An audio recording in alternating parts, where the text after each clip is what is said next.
gets in. Nade's already running right down on top. Jexy doesn't get the knock, but running in, it's going to be Kamal's right into the face of VP. Not finding the angles yet, at least getting some damage, though. Oh, actually, I think Hansi is getting some damage into the backside of Virtus Pro here, who are trying to fight tooth and nail. This has kind of turned into a tricky situation for VP. Looked like maybe they could have taken a favorable fight, but Shadow, little do they know, at an extra player already up towards the power grid proper. Jexy going to confirm the point and use these blue zones to scooch ever so much closer into the threat range. There is a res that happens for Virtus Pro. Okay, also Vitality has some angles of vision. What's happening over here? Nixie, though, just shuts down Kamal's.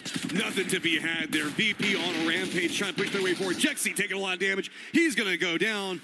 That leaves just one up for Shadow right on the edge of the zone, but VP still needs to get in the circle. They've got VC in front of them, and they're trying to avoid the Vitality firing line. Look how weak Beanie is. I mean, he's 1 HP here, so anything that hits him is going to put him on the ground and basically put him out of the game with the circle that close to them. Meanwhile, somehow the Supers have kept themselves going, took Petrichor Road out of this. They only get a couple kills out of it, but still in the game. Maybe can get into placement points if they can find some level of safety there on that eastern side. And there's that shot connecting into Beamy. He's down. Nixie into trouble as well. Tycon springs from the shack, instantly deletes Corexy, and Nixie just going to go out. VP gonna fall. VC just too defended in their position. They were having to hold down this for so long just due to the way the Supers were playing this. Supers are just sitting at center of the circle. Well, no, maybe let's just go all the way to the north of the circle. So let's make it full on Korea over here, as it's gonna be T1, Jin G, and now Supers all right on top of each other. All right.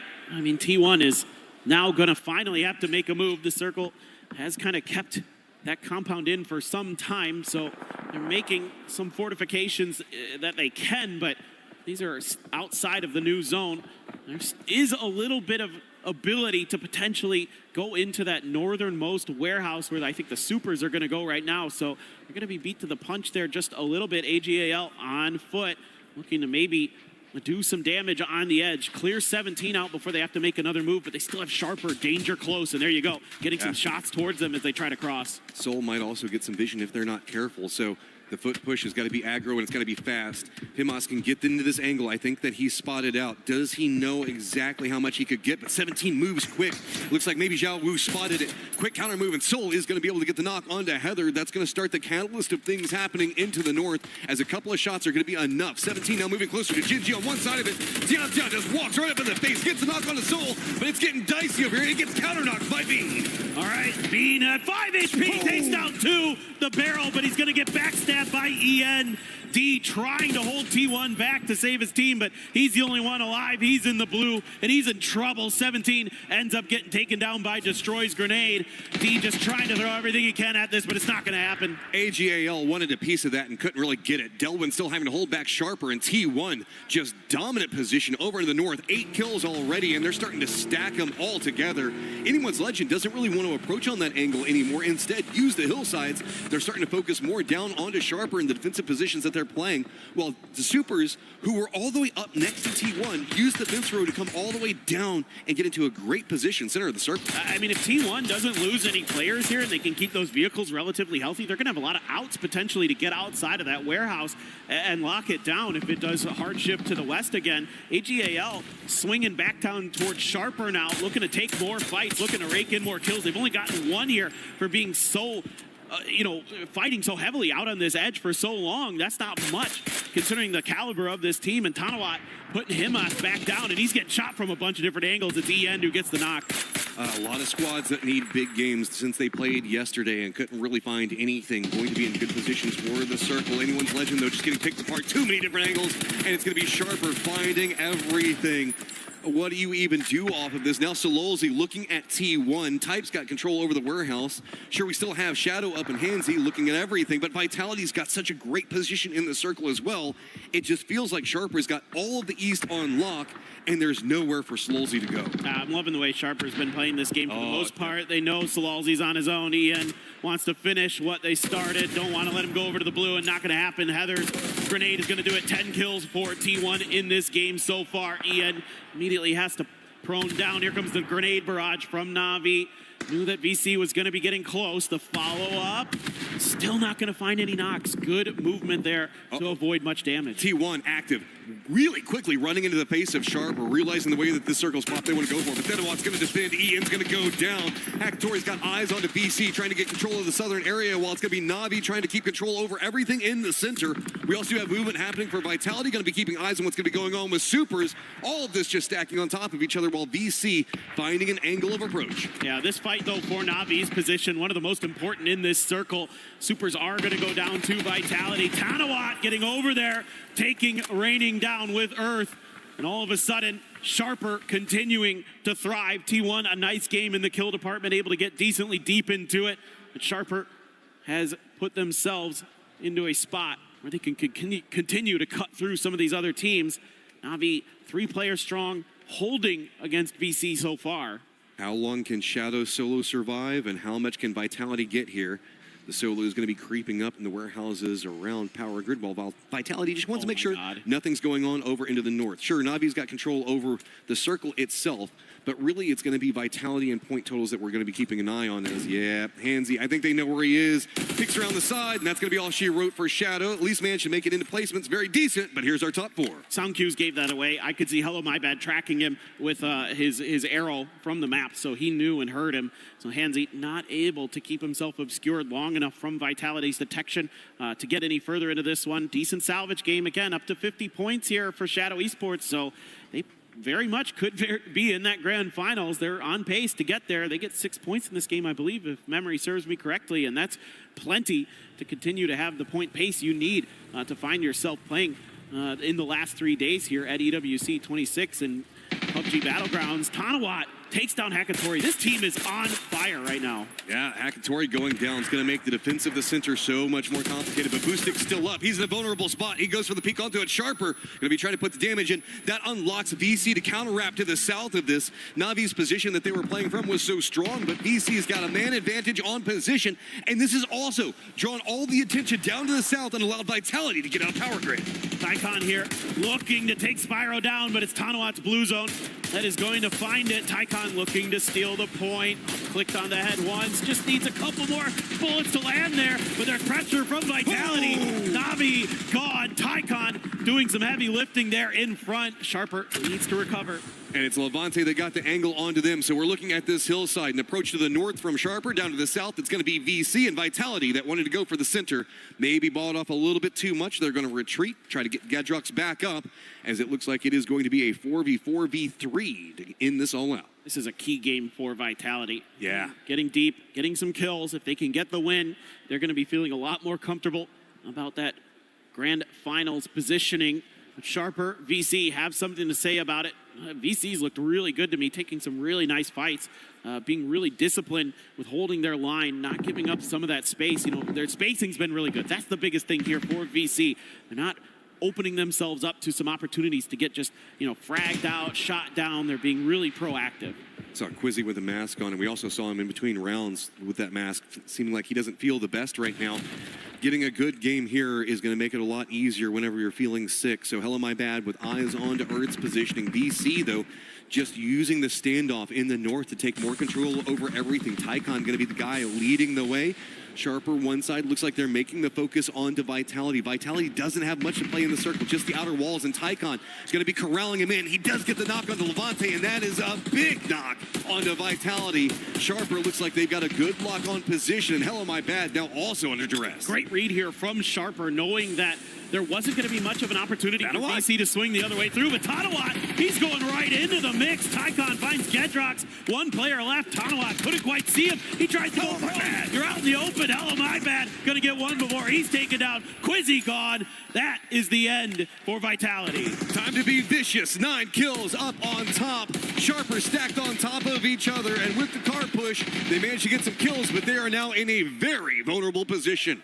Earth just back up against the blue zone along with Jedi, as it is VC with control over the center, and they realize this ain't gonna work. They're gonna surrender over the blue zone, and that is Vicious Esports with a victory. Yeah, again, really good spacing in a lot of those fights, and they play that game really, really nicely. That early setup they had, I really liked, where they had Tycon up in the shack and 3 players down below him to guard it, because that's a really tricky position to defend if somebody gets underneath that shack. So really like their setup and the way they're able to use that to catapult themselves into the late game. But it's the big game for Vitality. They need more still. They want to qualify. We love Levante and that crew, and this was such a late game performance coming up from them. Shadow also making it into, what, 5th place overall after what was a little bit of a dicier start on everything. They understand what the win conditions are for them to succeed in here, but can they keep it up with 3 more games on the day? It's a great question. I'm very impressed that they just kind of keep chugging along. You know, they're the little engine that could here at EWC, and seems like they may be able to get to that finish line, at least to go into the grand finals. But also Sharper, again, I talked about it in the very beginning of this game, around phase 2, where they had complete control over that northern edge of the circle. And that's the reason one of the reasons they're into this game later as it goes, because they have so much space to maneuver. Even when it hard shifts away from them, they still have so much control that they have, you know, the ability to recover from those ping-ponging circles and things like that. And they do precisely that. Like, they're playing out in the open really, really well. And again, a lot of my focus today has just been on Group A. Where do they end the day point total-wise? Because they aren't going to be playing tomorrow. So whenever we have some squads like Sharper that are popping off, the focus for me is just how do the squads around them and Vitality find any form of successes? Is they're just going to be having to sit and wait and watch tomorrow? Oh, that is just so nerve-wracking to have to do. This is absolutely ridiculous, but we're going to go ahead and try to get game number 4 all set up. We'll be back in just one moment.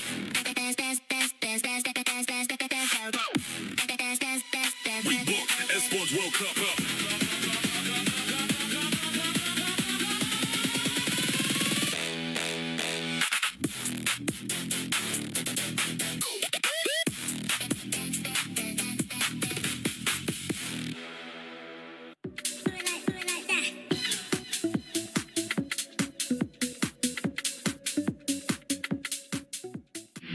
A lot of people are haunted by their past. I'm inspired by it.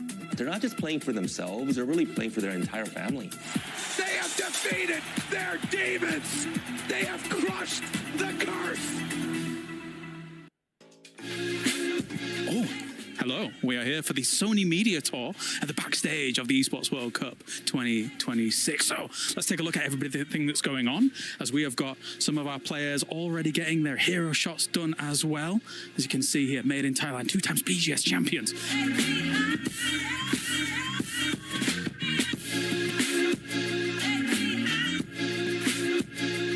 Look at the size of that tripod. Whoa!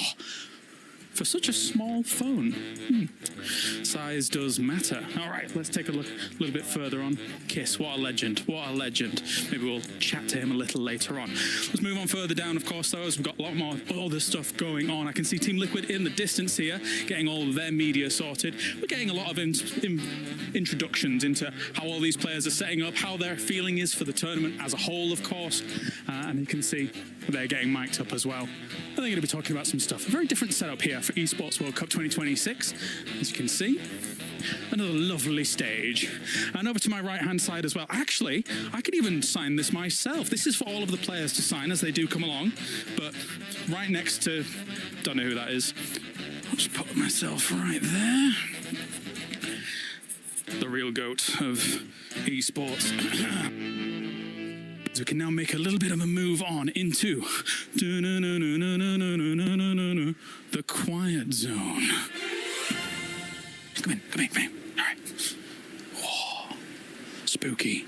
All right, as you can see, as is signified over here by the quiet zone. Pay close attention, because we're going to be on a little bit of a trip, an excursion through the quiet zone to see exactly what is going on. A wild Avenger. A wild kiss. Exactly. Right, let's take a look at what's going on in here as well. As you can see. Oh, sorry. You can see Parasaurus over there is getting ready to do something. He's about to say something incredibly stupid, but maybe, just maybe, we'll get a glimpse of it later on. All right, let's take a look at what's going on in here as well, in the quiet zone, and peek in. As, hey, we've got Avenger there, and we also have Virtus Pro, Beamy and Lookrooks. being briefed, apparently, on what they need to do here. All right, more here in the media area as we do have ourselves. Hey, the Falcons, boys! We got Shrimsy and Kickstart. How are you doing, Sir, I'm doing fantastic, and you? Not too bad, not too bad. Feeling great. Awesome. I love the pajamas. They're awesome. All right, let's get these boys in here. We're going to film a little bit of media with these guys as well, as we're going to have them guess some of the plays from previous tournaments. Anyway, that does it here for the media tour as a whole. So I'm going to get on with the Falcons, boys, and we'll see you next time.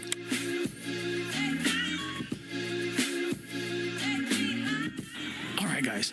It's going to be the quiz. All right, let's try that again. Absolutely not. Absolutely. One more opportunity to see players in their natural habitat. Nothing. Spectacular scenes here at the Esports World Cup.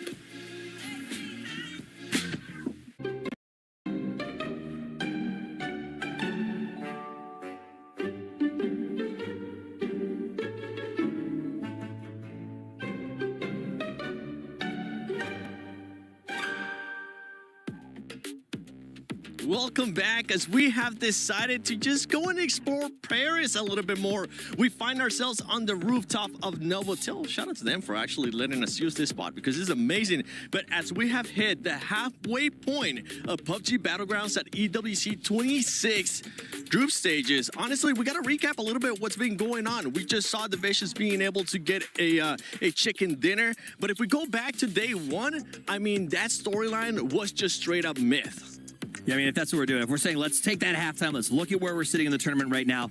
Myth and particularly Twisted Minds we can get to. These two are insane, but Myth, 3 wins on one day is unheard of, and the fact that they could come back and do it again tomorrow, let me say, every legend starts with Myth, and these guys are close to taking that title for themselves. Name change in the future, I think. Yeah, I mean, they sort of started out after match 5 at like about a 7.2 elim average, which is not, it's not bad, okay? That is exceptional. But before that, they're actually on a 5.5, and that was because of the several chicken dinners that they have and that amazing match 6 where they got like 5 eliminations and that win. And I mean, that's exactly why this team is bringing it home. They are going to be bringing it home. And the scary part, if you're a Myth fan too, or if you're just scared of Myth, what they're performing, is that today they're getting a break. Yeah. Today they're getting a chance to see what everybody from Group C is going to be doing. And Myth is just looking at them like, all right, chill. Let me see what you guys got going on because we're going to come in hot tomorrow. And they got no stress. I mean, the fact of the matter is we've played 3 games so far, and Myth and Twisted Minds still haven't been caught by the 9-game teams, right? Like VP, yeah, they're having an okay catch-up time, but they still haven't closed the door on those 2. Like, it is crazy how far ahead Myth was at the end of yesterday. Yeah, for some of the other teams, we talked about it earlier, but we need to touch base as we're kind of recapping everything here. Full Sense. Full Sense finally ends up showing up. They get a win today, but they need to start being more consistent because now they're going to be going into their final 3 matches, and if that consistency is not there, tomorrow they're just going to be sitting down, watching the show list, just biting them nails. Yeah, I mean, today is all for them, so they need to really do something there. I mean, it was a little surprising, I guess, from the first kind of group stages that we had, but, you know, they do know what's ahead of them and what they need to pick up on, and look, it's an okay job, I feel. Like, it needs to be a little bit more aggressive, I feel. The problem is when you look at the leaderboard right now, you think, oh, maybe they're okay, maybe they're in 7th, but you got to remember, they have 3 games up on 16 of our teams, and that is time that has to be made up somewhere. So for those teams, even Shadow, our defending world champions, everybody who's got those 9 games played, just because they look like they're in a good rank now doesn't mean it carries over, which is even more stress-laced because that means they don't know what happens tomorrow. They have to put up, I would say, easily 12 to 15 points higher than they expect to make sure that they are still guaranteed the advance. Could you just imagine playing this and then watching the games just from your hotel room going, oh, no. Did we make it enough? Did we make it enough? I mean, it's crunch time right now, but yeah, I would not want to be in that position. They definitely need to amp it up. If they have the Novotel view, honestly, it might not be that bad. You're not wrong. Actually, I know teams who, when they're in that situation on the 3rd day, they'll just go to lunch, or they'll take a day at the zoo, or they'll do something like that. Their coach obviously is like watching the whole time to give them updates, but I've met teams who are like, you know what, we don't even look until the very end, and then let's enjoy our day. Let's not have that stress looming over us. How about some of the other squads that have came in today? 17 Gaming. I mean, they've been putting up some points. We just saw what Team 1 was able to do in the last one, and they ended up eliminating Falcons early on as well. Yeah, I was sort of touching on this. Like, we looked at match 2, and obviously Heather just being able to pop that grenade into their situation, and it looks like T1 is just clipping the Falcons' wins at the moment, because coming out of match 3, it was just an obliteration from them too. I mean, they're from my region. I love the Falcons, boys, but this has been a very rough start. Now, I'm not going to write them off. How many times have we seen the Falcons sort of thrive up and go full phase Sunday, if you will, on that last performance day? So I'm not going to write them off yet, but it's been a very tough run for them. T1 looks so good. To be as high up on the board as they are, 13th place with only 3 games played at 30 points, that's the same track line that we had Twisted Minds and Myth on yesterday. So these guys can feel very comfortable. Another team that's in that same situation in regards to what we were talking about, being in that Group A, maybe not performing as well. AGAL, you got to remember, for AGAL, this squad, yes, you have been able to step it up a little bit, but it hasn't been to the point that we expected to, right? You're thinking about insane players that they have in that roster. Hey, Mass, we need to be able to see them being able to bring it up. So you know what? I think it's time. We want to continue talking on. We might stay here at the top of Novotel a little bit longer, but for now, I want to see what's going to be happening at the stage. Bosh, it is time, of course, as we have a few more games coming up here for the halftime, but we want to kind of touch on exactly what was going on really there. For the Vicious, I mean, you've got Tycon finally being able to step on up back on the international stage here, Match. I'm always good to see Tycon. I mean, dude, you gotta love Tycon. I always have like mental images of that clutch that he managed to do where he got like, what is it, like 8, 9 kills, 10 kills by himself, and then clutched out the game. I got in trouble because I think I said some naughty words at the end of that cast, but I mean, it deserved. Tycon's that good of a player, so it's great to have him back in the form. Yeah, look, and especially you and I had casted Tycon, I think, in one of his first games, right? And we go back to those times we said, hey, this kid's going to be a superstar. Now I'm hoping he has the team behind him. And so far, the way they played that south edge, the way that they kind of pushed Vitality out, they watched for the other team coming across, which of course was sharper, and they were able to capitalize. And winning that game is going to be a huge boost of confidence for them as well. To think the first time in Fantasy that we ever played, and Tycon was a sub on that during 10K. Do you remember? He was the cheapest. Didn't you also pick him up like super early and rub it in our faces? I may have heard. Sounds like something James would do. Yeah. I'm sorry. I've got my ear to the ground, as it were. But let's. You're so low. You should. Sorry, I didn't. Yeah, I mean, because you're so much shorter than me, I'm going to enjoy this joke. I don't know if I should be speaking. Let's talk about some of those teams that are on the bubble here for this one. Of course, as you've got teams like Tyloo, AGAL, and Petrichor Road all really needing to step up. It does feel like Tyloo's probably done here, though. I think Tyloo is done, unfortunately. I mean, even if they have an incredible last 3 games, they're still going to be behind by a full 6 games on the other group coming back in. On top of that, I haven't seen anything from them that makes me think they're going to do it. Final thoughts? Same. I mean, Tyloo's just not getting there. Petrichor Road finds something. Anyone's legend, pull a trigger, man. Yeah. Please, AGL, I'm begging you. Just shoot. They're That's the all we kind want. of team that can have 30-point games in the past. We've seen it before. It's time to head on over to the commentators here for game number 4 of day 2. Hello, friends. It is I, Porosaurus, joining Mr. Avenger on the cast for these final 3 games of Groups A versus C. And it is last chance saloon for those teams in Group A that may need to make that cut line, which is looking very, very difficult for some of these squads. Yeah, the fact is, I think we're going to be sending 2 or 3 teams home, and they're going to be having no chance, even being outside that top 16. The bottom 8, of course, are going to have their dreams crushed in our crusher. But yeah, 3 more games to go here for them. And we're going to be kicking it off on Rondo, Poro. What's your thoughts on this? Never would buy a condo there. Okay, too much violence there? Or Too much violence, too loud. Right. I got a dog, you know, he's just I need sleep. Barking all the time. But, not a great map to want to start on if you really need to make a push to get some things going here, especially if you're looking at what we were talking about, Tyloo. We were talking about who are some of the other Group A teams that we've got our eyes on here. Virtus Pro's not playing more of these 3's next one here. Tyloo, AGAL, Team Vitality, Supers, Full Sense, Petrichor Road, and Shadow has their last 3 maps we played here at Esports World Cup 2026 in Paris. And honestly, on Rondo here, back onto over to Tego, and then on a Wrangle, finishing things off. We were talking about the hypothetical cutoff line yesterday, Poro. Yes. I said 55-60. I think 55 is going to be plenty safe, considering how much points the top have taken. It took Virtus Pro 3 more games to catch up, and they have now tied Twisted Minds on that 69 points. Nice. Yep, nice. Virtus Pro has been having a bang-up day, for sure, as has Vitality. as has, who else has had a good day? T1. T1 has been popping off today. 30 points on the day so far. But, yeah, I mean, still work left to be done, obviously. But with 3 more maps to go, I think those guys could be feeling a little bit more confident. Yeah, we're giving a little bit of a hard time to Falcons here, but the fact is there is 6 teams below them that have had worst performance. That is Gen G, it's Navi, and it's AGL. But let's hear what Tyloo has to say. 船厂的仓库物资比较丰富，然后转移的路线会比较偏多一点。 Well, there you go. Yeah. It's a short interview, and it's also been a short pleasure of them today. Unfortunately, 1 point in 3 games. 19 points yesterday. They're on 20. Currently very, very far down the leaderboard. It's going to be a little bit rough for them. Sure, there are some other teams that have obviously only played 3 games so far. Navi, Gen G, AGL, Petrichor Road, and JDG have also a very low amount of points today here. 12, 12, 10. It's somewhat low after 3 games, but then again, we've seen it before, Paul. We have seen these chicken dinners with double digits, and it can definitely be happening for JDD here with a Jiaotin home turf circle for them. They've only had 7 points so far today. This is their game. This is their chance to turn that around. Yeah, this is, you know, we were having discussions in the green room prior to the game and talking about teams like Tyloo. You know, China as a region have delivered some very impressive performances this year so far. The switch to TPP obviously working out really nice for Petrichor Road for 4 a.m. But it feels like that region is getting very top heavy. And once you get past, you know, Petrichor 4 a.m. 17, it starts getting a little loosey-goosey down there as to how much success you're going to see from them at an international level.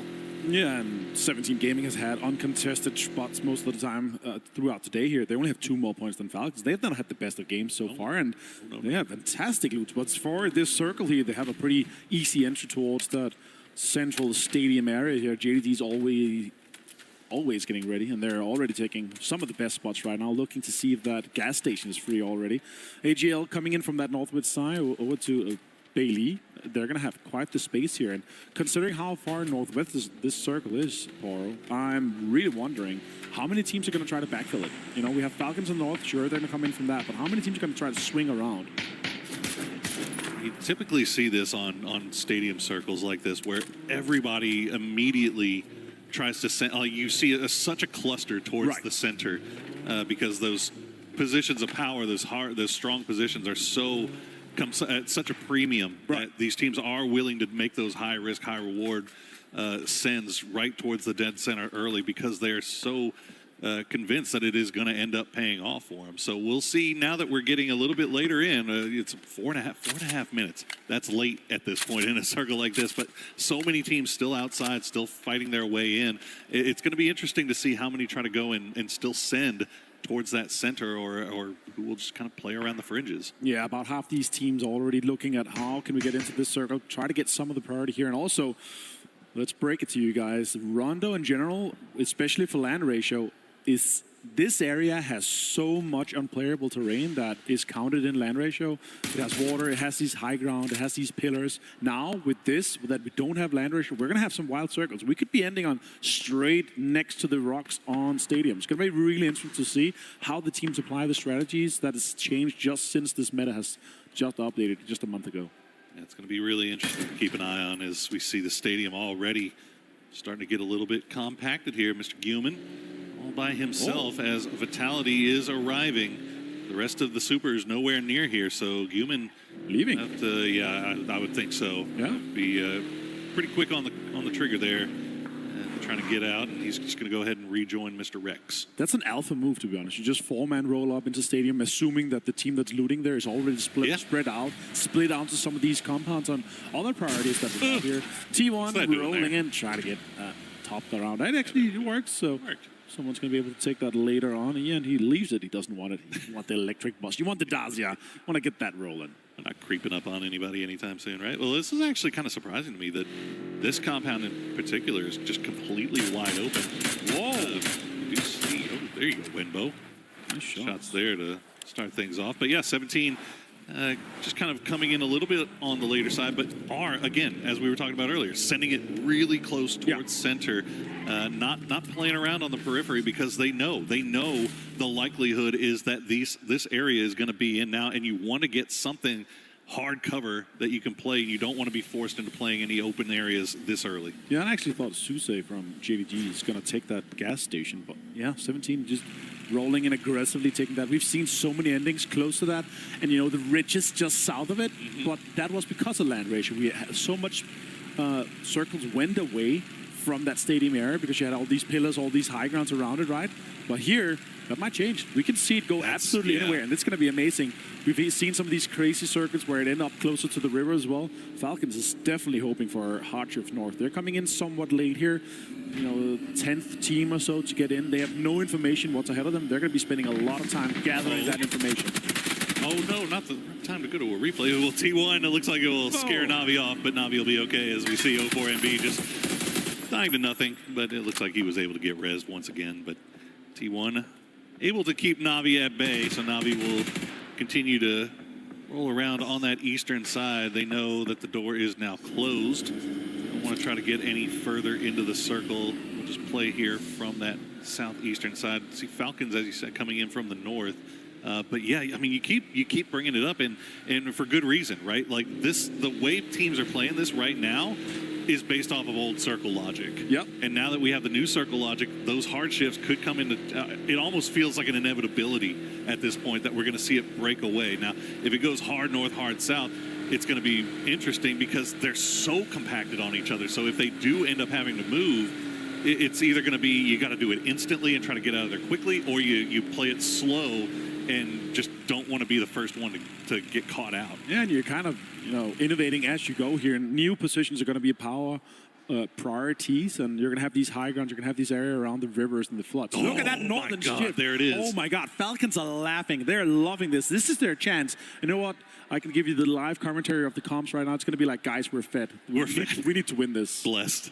Hashtag blessed. Well, immediately you see them turn back around. They're going to go for whatever high ground they can find right there. You can see just off to their northwest are those pillars that they can play around. And it looks like Kickstart already in the glider kind of looking over in that area. But they're going to see a boatload of vehicles down to their south starting to head that way. So they need to make a decision quickly as Virtus Pro is going to run into Sharper. Sharper had a great game last round, and they're going to start off here by getting the knock on a Nixie. Getting a big name down right there. He had 2,500 damage when he started today here. Sabalui gets it. Lukarooks also has been found. Noxon confirms it coming through. VP, sure, they've already gone through. They're already in the final here, but they still want to get points. This is still the absolute best practice you can get if you're already qualified for the final. Goodness gracious, once again, just a portable red zone of grenades being sent over here. The utility being such a major factor. And Sharper not scared to go ahead and send everything they have in the bag there to go ahead and secure those 2 points off of Virtus Pro. Virtus Pro, the rest of the team will go ahead and escape as now we see 17 running into Supers. They've got Falcons just off to their north, and you can see Shadow just off to their east. So this is not a fight that I think either of these teams really want to invest too much time in. And yeah, there you go. Both of them are going to pull away immediately. Smart. That's the way to go about it, right? You want to make sure you can stay alive as long as possible. Full Sense here going for an E-pick up on the southern side. This is huge. We could see so many teams coming in and taking away these pillars from some of these teams that are on the lower ground, right? Kickstart, sure, he's in the glider, but if 4 guys land on the high ground pillar above Falcons here, that's going to put so much pressure onto them, actually. And we have the river in play, also doesn't matter with the land ratio, but these 3 or 4 really tall pillars around the compound where Falcons is, that's going to have quite the impact if Full Sense is able to grab 1 or 2 of them. And it looks like that's what they're going for right now. I would if I was them. And they're going to actually, I mean, if they can get up there, they're going to have time to set up too, because we also have another E-pick up that's coming from east to west. Yeah. A little bit farther distance, but I mean, they're going right over the top of the same spot, right? So if Full Senses has the time to really sub, and now T1 has popped one as well. So multiple E-pickups there. So Sharper, or Full Sense rather, could find themselves in a really good spot, but you see immediately upon landing, they're just going to have to drop down on their bellies as a number of teams already looking over in that direction. Yeah, Falcons hunkering down this compound. This is quite a strong compound here. You have multiple sides of cover. You can be in the Bruce. and it's really difficult to breach unless you breach from that northern area where the rocks is, just this direction that Gustav is looking at. But they're fully aware that Folsom is taking some of these northwest pillars, but we're going to have this next circle pop. Let's see where we go, Paro. All right, we're going to get another hardship. Wow. We will. Going to cut all the way over to the west.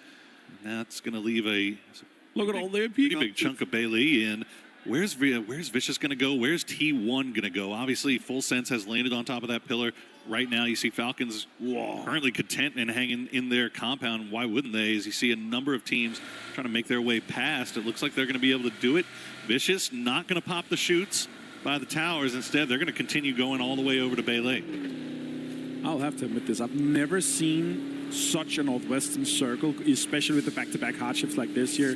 Look at that, all the fans here in Paris loving the games going on the Qiddiya city grid. I need to get a beret, man. Yeah?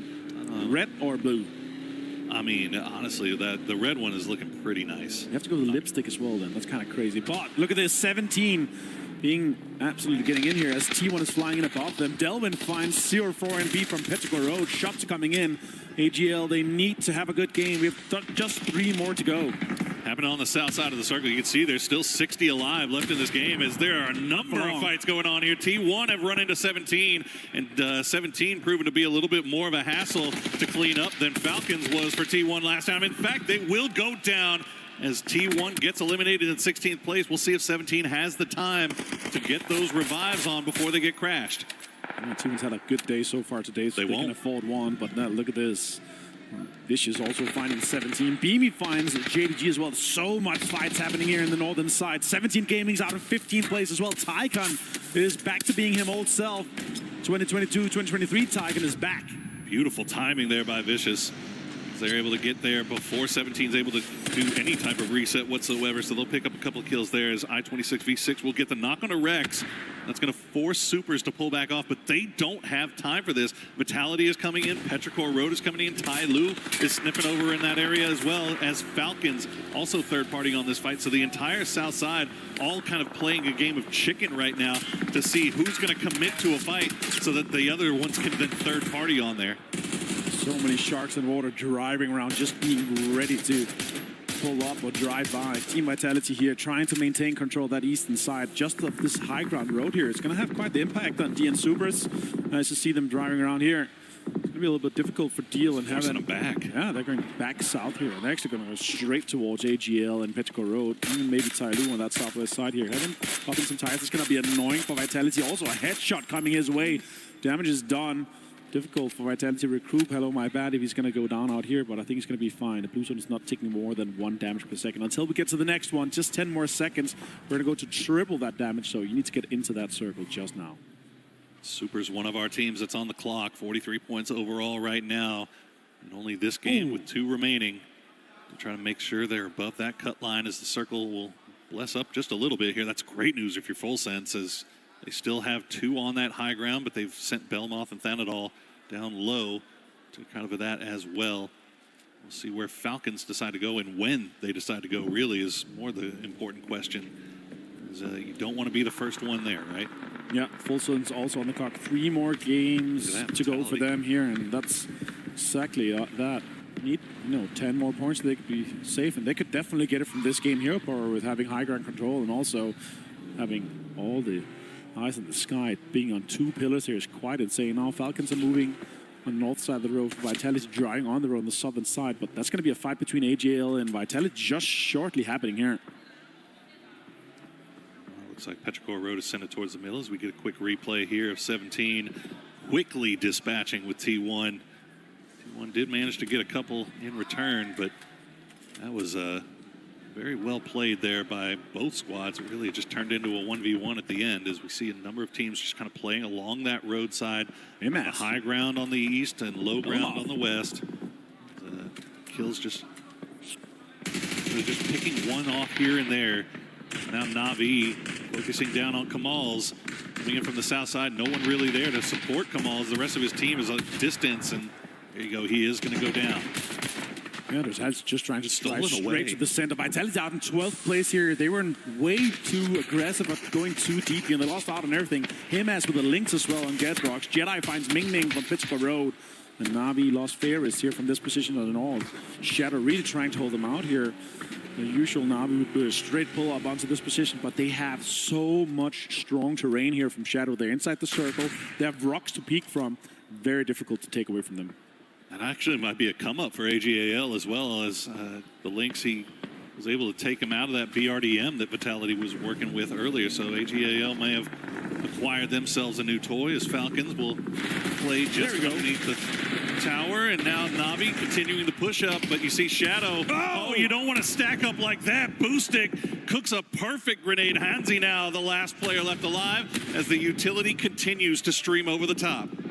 One more for Boostic. Could get a triple nade. Nah, it's just more damage than the knocks already. And they're going to try to make the most of it here. More damage is being done to them. They're coming their way. That's a great peek. He gets Spyro down. It's just Boostic. He gets him down. Hansi out. Shadow Esports out in 10th place here. And now it's 7 kills for Na'Vi. Good work there from Boostic. 480 damage for him. 4 kills in the bag. 7 total for Na'Vi as they starting to find their footing here late in day 1 for them. Rest of Full Sense not able to really pull everybody together and respond to that. So Belmoth just holds on to the high ground as we center up once again on the circle. Donut indeed. Sharper and Tyloo sparring off to the west, but they have to find a place to play now. You know what? The slice of pizza in the south just looks like perfectly it's AGL's. This could be their game. Look at that, yeah. They have quite the control in the corner there with the intersection of the road. That is such a strong position. You can reach up and you can look over the ridges and just apply so much damage to everyone. Delvin already setting up that spot, so that's great for them. Falcons now considering, are we going to make a move here? We're going to try to make more control here in that eastern side. I don't think they're fully aware that Thanadal is close to them, but they're definitely aware that Full Sense is up there. Let's see what AGL does, though. Yeah, AGAL, I briefly saw him on a mortar. Not sure where those mortars were being sent to, but you see Falcons stacked up the way they are. It gives you pause for sure. As we check back in with Full Sense with that high ground. They are going to have to leave it now, though, but they do have a foothold in with Thanadal just on the other side of this column from the rest of the Falcons. Well, it looks like Sharper is going to make their move now, getting close to VP or what's left of Virtus Pro. Corexi and Beamy on the clock. Sharper trying to get close, to VP, I should say here. But 2 guys just being alive, Corexi and Beamy. Shots coming in and connecting. His coach is on screen here. You can see Gunnar somewhat nervous, it looks like. But he knows how important this game is for them. This is definitely a double-digit potential game here. AGL is setting up quite aggressively. Tyloo actually getting close to sniffing this out as well. As you see Beamy trying to boost up and survive. He's got an AUG and a Panzer in the back. Virtus Pro don't need the points, but definitely want to try to compete against these teams as, of course, can they get more kills? Can they stat pad and get a little bit more confidence from the 3 last games they're playing? Look at that, the BRDM on Delvin. That's going to be so impactful throughout this late game. One they stole off of Vitality. Lynx coming in huge for AGAL. 4 kills for them so far, 3 in the pocket for him. Complete control over this road as VP is going to make their move. And fortunately, they do so at a time when AGAL was kind of moving on their own. So nobody really looking at them. And now Falcons actually has a line of sight on them. So more shots coming through. Tyloo has wrapped around on the south side as well. So eyes on here. Shots being taken from range from one side of the circle to the other. And honestly, Full Sense and Falcons could benefit from coexisting on the high ground and low ground. If they could shoot at everyone from everywhere, it could be happening. Earthstopper finds Corexi, though. Belmoth finds Spyro. The Na'Vi is down to just Boostic. Gonna have quite the impact here. And Vicious also in the northern side. They have quite the control. Sharper in the west, Tyloo in the south, AGL in the southeast, and the road. So much control. And Falcons, Full Sense, just next to each other as Belmoth finds it. Look at that, him as also in the mortar. They moved it, they took it with them. Where is it going to land? It's going to have an impact. I don't know if he was dialed in on that Pagoda, but the first one landed. Oh my goodness, One Dragon. He gets knocked out of that. I'm not sure. Was he in the car? Did he get knocked out of the car? I'm not sure. Either way. Na'Vi out. Got to leave. But yeah, Kong Kong on one as well. So Tyloo sending mortars off somewhere. We'll see where they are going. Just a little bit shy of the high ground. I think that's, going kind of aiming over towards Full Sense, but the new circle is going to pull Full Sense in once again. So this might be a Full Sense Falcons fight that's going to have to pop off here as they'll try to drop some grenades down. He's going to do big amounts of damage. Not going to get the knock to start things off, but that one might. Oh my goodness, the one bounce off the rock, keeping them alive as Falcons just hear explosions ringing in their ears. That's going to be rough. You're going to have to spread out just a little bit more. You cannot have two guys that's that close to an 8 here. They're 2-2 stacking, trying to spread out, trying to apply some of these utilities that they have. Headshots are coming in as well for Shrimsy. Now all the smokes are being applied here. They're slightly in on the lower side of this rock here. But now peeking over, peeking across. Ticket gets found from Destroy from AGL from the other side of the road here. Lots of impact. BGMI finds 2 on Vicious. Simon and Tyken is down. Of course, BGMI had the Panzerfaust, and now BGMI's got a BRDM of his own to play with. Well, what's left of it. Either way, he's by himself. He can maybe survive just a little bit longer. See, he'll at least use it for cover, if nothing else, as Vicious will try to make their way in, see if they can finish him off. Meanwhile, Falcons trying to take out what's left of Full Sense. They have just been hanging around, getting shot at by AGAL from the low side. Gustav will find 1, he'll find 2, and now it's down to 1 for Full Sense. Tigger left alone here now. He's going to have to make a push for it. Can he make it happen here? Shrimsy on the absolute front here. Utilities being deployed. Now nades are coming out as well. Shrimsy might have... Oh, great peek on him, but the nade's going to do a little bit of damage, but they're going to be fine here. Now they're inside the zone. They're going to be able to reset a little bit, and they're taking the PGC 2025 champions out of this game. 6 teams left, 20 players left alive. That was a good fight for Falcons there. Clean fight. And... obviously, AGAL was kind of pressuring them, so they weren't able to set it up the exact way that they wanted to, but they were still able to come out on top, so well played by them. AGAL just exerting so much control over this lobby from this southeastern side right now. They are a problem that everyone is going to have to deal with here eventually, but right now, Falcons the only one that have their eyes. Himas finds Kickstart with the links. Tickleton finds Dogby. Vicious is in. Virtus Pro is out in 6th place here. And what an effort from BGMI here. Well played by them. Now we're down to AGL having this much control here. It's going to be so difficult for the rest of the lobby. Falcons trying to survive as much as they can. And look at that sudden shift straight onto AGL. This is their chance to make it to the finals. If ever you needed a game to go your way, AGAL going to hit this one as Delwyn gets the knock on the kickstart once again. Falcons just getting pressed from all sides. Now Vicious taking shots over there, but now Sharper has actually got a flanking angle over here onto AGAL, so they can't focus fully on Falcons anymore. They have to be looking over towards Sharper. 642 damage there on, I think that was our Zapalui that we just looked at, but you see what Falcons are having to deal with. It's not great. It's not great at all. Yeah, it's going to be difficult. No utility left, no smokes in the M7, everything, just nothing. Obviously, their focus now is trying to get out and get Vicious out of the game and eliminated here. There's 2 potential kills on them and also the point for placement. That'll be a 3-point play for them. But let's see how this applies here. Sharper also a potential big game for them here, and they need it. 18 points so far before these 3 games here. So now they're going to be pushing up even further. Gustav finds Tanawat from Sharper. He's going to be able to confirm the point. I'm not sure, though. Tanawat kind of getting caught in no man's land there as the rest of his team still playing on the other side of the hill. They're going to have to move eventually. It looks like they're focused in on Tai Lu right now. They've kind of given up Then It All for Dead.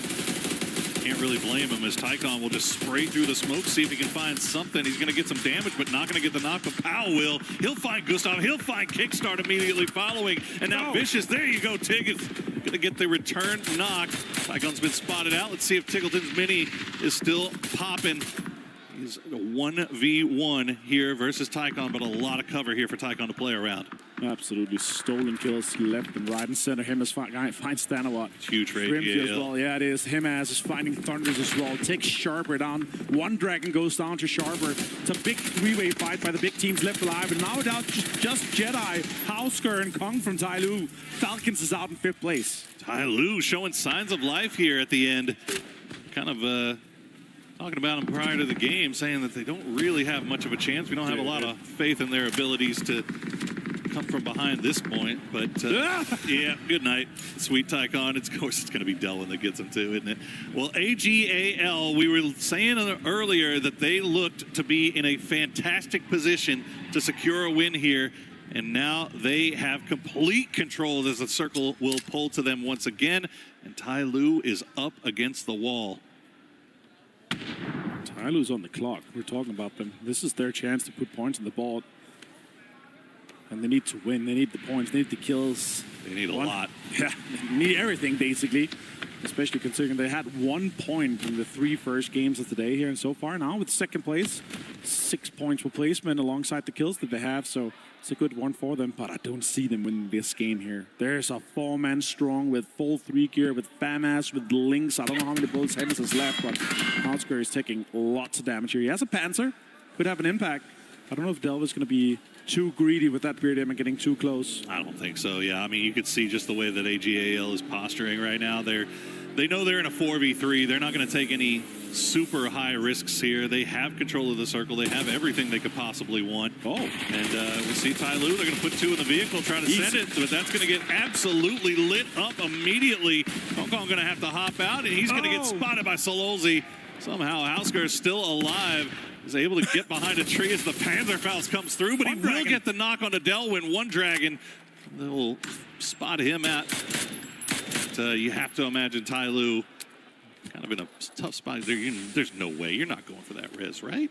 That's crazy. Delwyn with a... Oh, my God. The confirm from Hausker and Tai Lu here. Great utility usage from him. 6 kills for them so far, and a 12-point game considering they... going to be pushing up to 13. Still going to have 2 massive games. Shots comes in. MS gets so much damage done on to Hausker. You're not going to get that res. Surely One Dragon's going to get absolutely slaughtered with all the utilities being thrown in his direction right now. The red zone comes through, and that's going to do it. AGAL clutch out a huge victory for themselves here at EWC.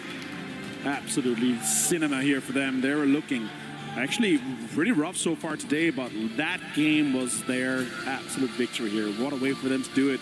They were in 33 points going into this one here, and now with the chicken dinner, with all the kills they're able to get here, they're going to put themselves into 50-plus area here, so that's going to be close to finals. That was a team that we had very high expectations of coming into yesterday, and obviously not really delivering in a big way. I mean, it was an average day for sure, but they needed more if they were going to secure their spot. Well, more will they deliver here today, and they've still got 2 more games left to play, but fantastic work by them all the way throughout this game. I mean, taking that roadside, and honestly, just as soon as they were able to take out Vitality, it was almost just set in stone from that point on. Yeah, absolutely. As we look back here, him as absolutely slaughtering Hausker here. What a great way. And look, 6 nades. Him has had 6 nades when there is just 1 player left standing. The bombardment of the red zone just starts here. And look at that. 5 kills, 7 kills I think he ends up on here. What a way to do it from him. And also tons of damage to come in. Very cool, calm, and collected there, aren't they? Yeah, I felt like that's so expected for them from that position. We were talking about it already, you know, minute 12. Oh, yeah. They are going to win this game just based off that position with the utility they have, with the links, with the FAMAS that Delwyn was able to get, and also at BRDM. It's so strong. It's, you know, it's, for me, it's almost like a top 4 is guaranteed with the BRDM. It almost feels like it sometimes. Well, we have seen teams kind of run into trouble with them sometimes here and there, but I mean, with the position that they had that time around, it was going to be really, really, I mean, I don't think we saw anybody even take a shot at AGAL there for about 15, 20 minutes. Well, there you go, 23 points for them, and that's going to do a load of work to securing their spot here in the grand final. Vicious Esports and Tai Lu, though, showing out here at the end. What a great day and start for Vicious. So I actually didn't have high expectations for them, to be honest. It's a situation where Tycoon is just back, maybe? Like it's a newfound motivation. Did he ever leave? I don't know, man. Last year, 2025, 2024, he was a former shadow of himself. Remember Dubai, remember 2023. He was an absolute beast. I don't know if he's going to be able to continue to do this throughout the final, but Vicious is looking great. They're looking poised. Absolutely. Well, we have a quick interview, so let's throw it down to Mr. James Calares Carroll. Yes, that's right. Thank you very much. I'm here with Shrimzy to check in on what's going on so far here for the Falcons boys, one of everybody's favorites and one of my favorites in Shrimzy as well. How are you doing so far, man? Doing good, and you? Not too bad, not too bad. I want to ask you about the first, well, half and a bit of the day here, of course. A lot of people are looking at Falcons as one of the big names here for EWC. So what's been your perspective so far on how the games have gone here for Falcons? Games have actually gone pretty decent. I think we're playing pretty well. A few things haven't gone our way, and it's led to a lot of points not being acquired, but I think that's just PUBG sometimes, and you just have to keep pushing. Bit of a tough rondo here for this one. Obviously, you guys had a decent shift north onto your compound and they've been able to take that spot, but then the circle starts shifting away. You send Gustav forwards for that scout, but then beyond that, you're kind of stuck up against those rocks. So what's going on communication-wise, etc., in those kinds of moments? It's just pure chaos, you know? Like, there's just so much going on all the time. Mortars, BRDMs, people above us, you know, we're just trying not to die and trying to see get as many kills as we can, but I mean, it's just crazy. There's a lot going on. Confident about your chances to be able to move on the 2 more games here today. Obviously, you've got another day in hand as well. You thinking it's going to be okay? Yeah, of course. We're one of the best teams in the lobby, and we're going to perform like it for sure. If I get you some waffles for the Breakfast of Champions compared to our previous breakfast, do you think that'd work? I need it.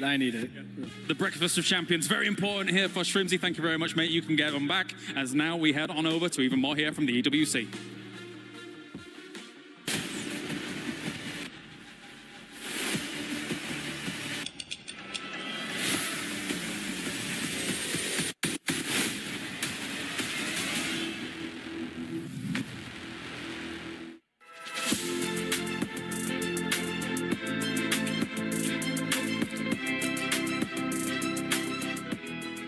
Everyone is playing, you're not yet. EWC Play is your all-in-one platform to compete in fantasy, pick'em, and quests for a grand total of $300,000 in prize pool. Build your dream fantasy team in 5 different games and track your score with live results tables. Predict the winner of every game, every group stage, and every tournament. Complete daily and weekly challenges to earn boosters that help you climb the global leaderboard. Got what it takes? Join EWC Play now.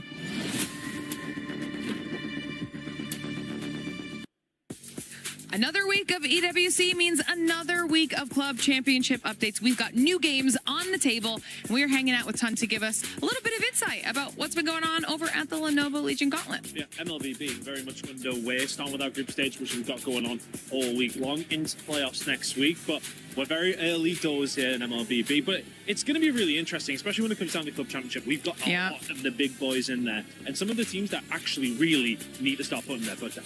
I mean, similar situation to what we've got going on for PUBG as well, which means that when we're looking at the Falcons, AGALs, the squads that need that win in order to be eligible to claim the trophy, this could be a huge pivotal week for them. Yeah, I mean, Falcons, speaking of them, they've got 2 teams within our tournament. So one of them did come through in week 0 of WC, actually. Managed to make it through the qualifier. They've got those 2 different teams coming through, but only one of them is really in contention to be going for the win. For them, not being the greatest of starts, though, for both the Falcons squad, you would have liked something maybe a little bit more clean cut. But teams like Vitality, Team Liquid are our favorites when we're over there.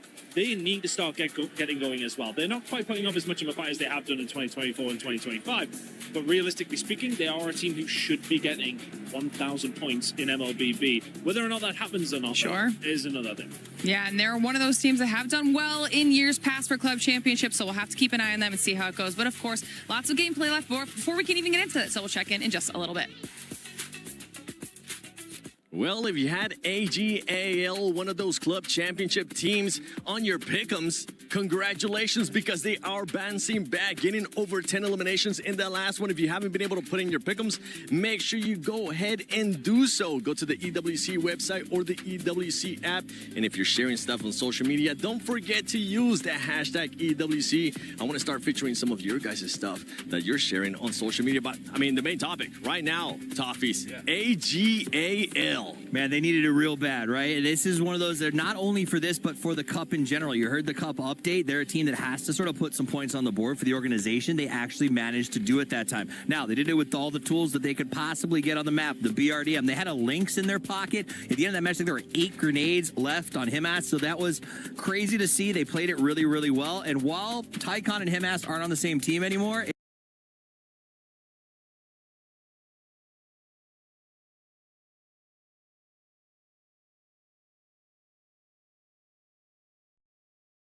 It was nice once again to see the old Tycon Himash show as those two teams went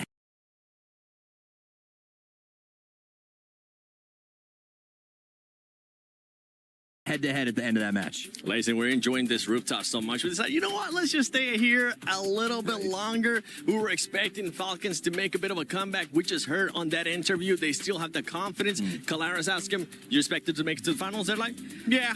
Yeah, look, I'm just enjoying the sunshine, but not so much the wind. You guys don't have hair like I do that gets all up in your face. But you know what gets up in your face is, like, obviously we had full sense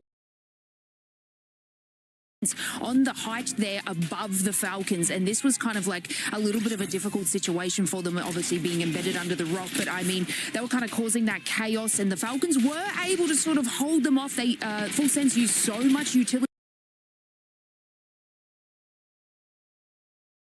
on them. The grenades were flying in, yet they still kind of kept that composure so they could keep that sort of southeastern side to make their way in. But look, it was a little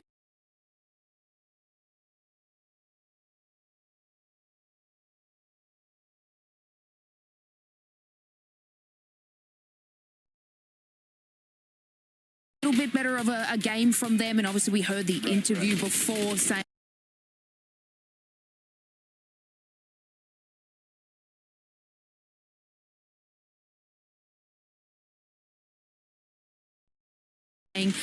they're like, we're doing well. I mean, it's not super reflective of the leaderboard for them, but like it's nice to see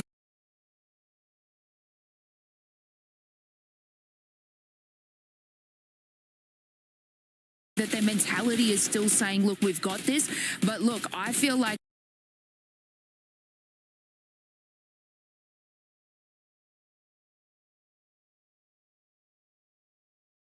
we've got 2 matches left. Yep. They're going to have to do something crazy in the next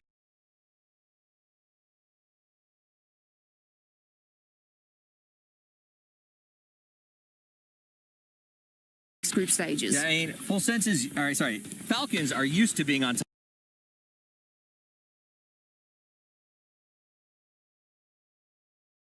top of the mountain. That's the way they breed, right? When a Falcon's on the ground, they're at their weakest. So full sense up above them, covering them, keeping them locked up against the rocks. There wasn't much they can do.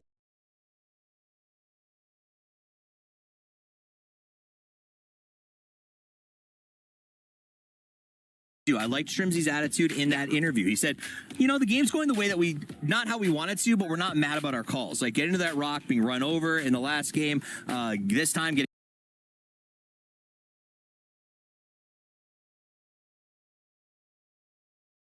stuck underneath full sense. It's not necessarily bad choices. It's just unfortunate. Like we said earlier, PUBG happens. That mentality to bounce back and make a move is what matters most. And that's one team that we expect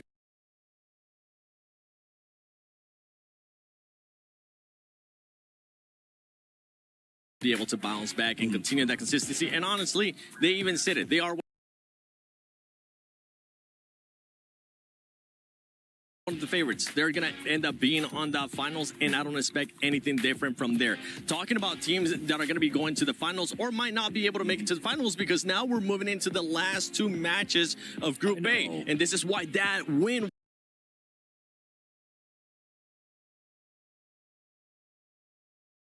was so big for AJL. But we got to talk about some of the other squads. I'm looking at Tyloo. Now they're going to be going to the last games. It's going to come down for them to pretty much just go for broke.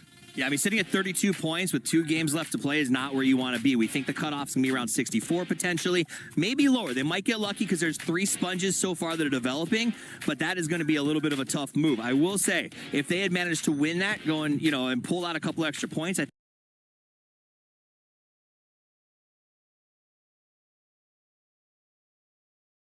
think it was better, but at least they now have some momentum. They can say, you know what, it's not our calls. We are making good choices, and that confidence going to 2 more games, maybe that's the difference maker. I mean, what if we even pull it over to Na'Vi sort of sitting down in that? They're making some awesome calls as well, like sitting at this sort of mid-range of the leaderboard. They were able to get that push on Shadow, but you were talking to me about this, but at the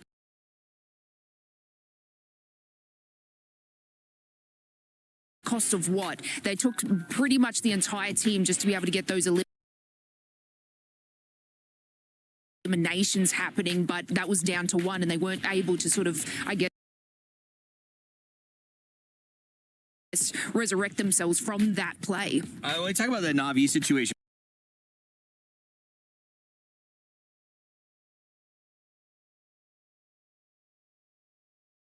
right? So Shadow set up a pretty good trap. They're tucked up against the hill. They get Hackatory. And if there's something you want to do when you fight Na'Vi,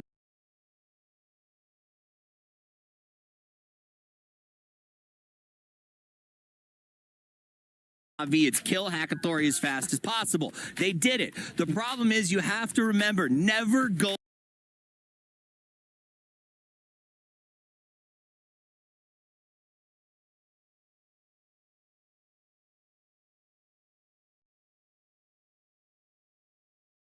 full stack. They stacked up together on the side of that hill, and it was one boosted grenade dropped on their toes. They looked down, they said, oh no. It was like one of those movies, like you're watching Saving Private Ryan, where all the guys are like,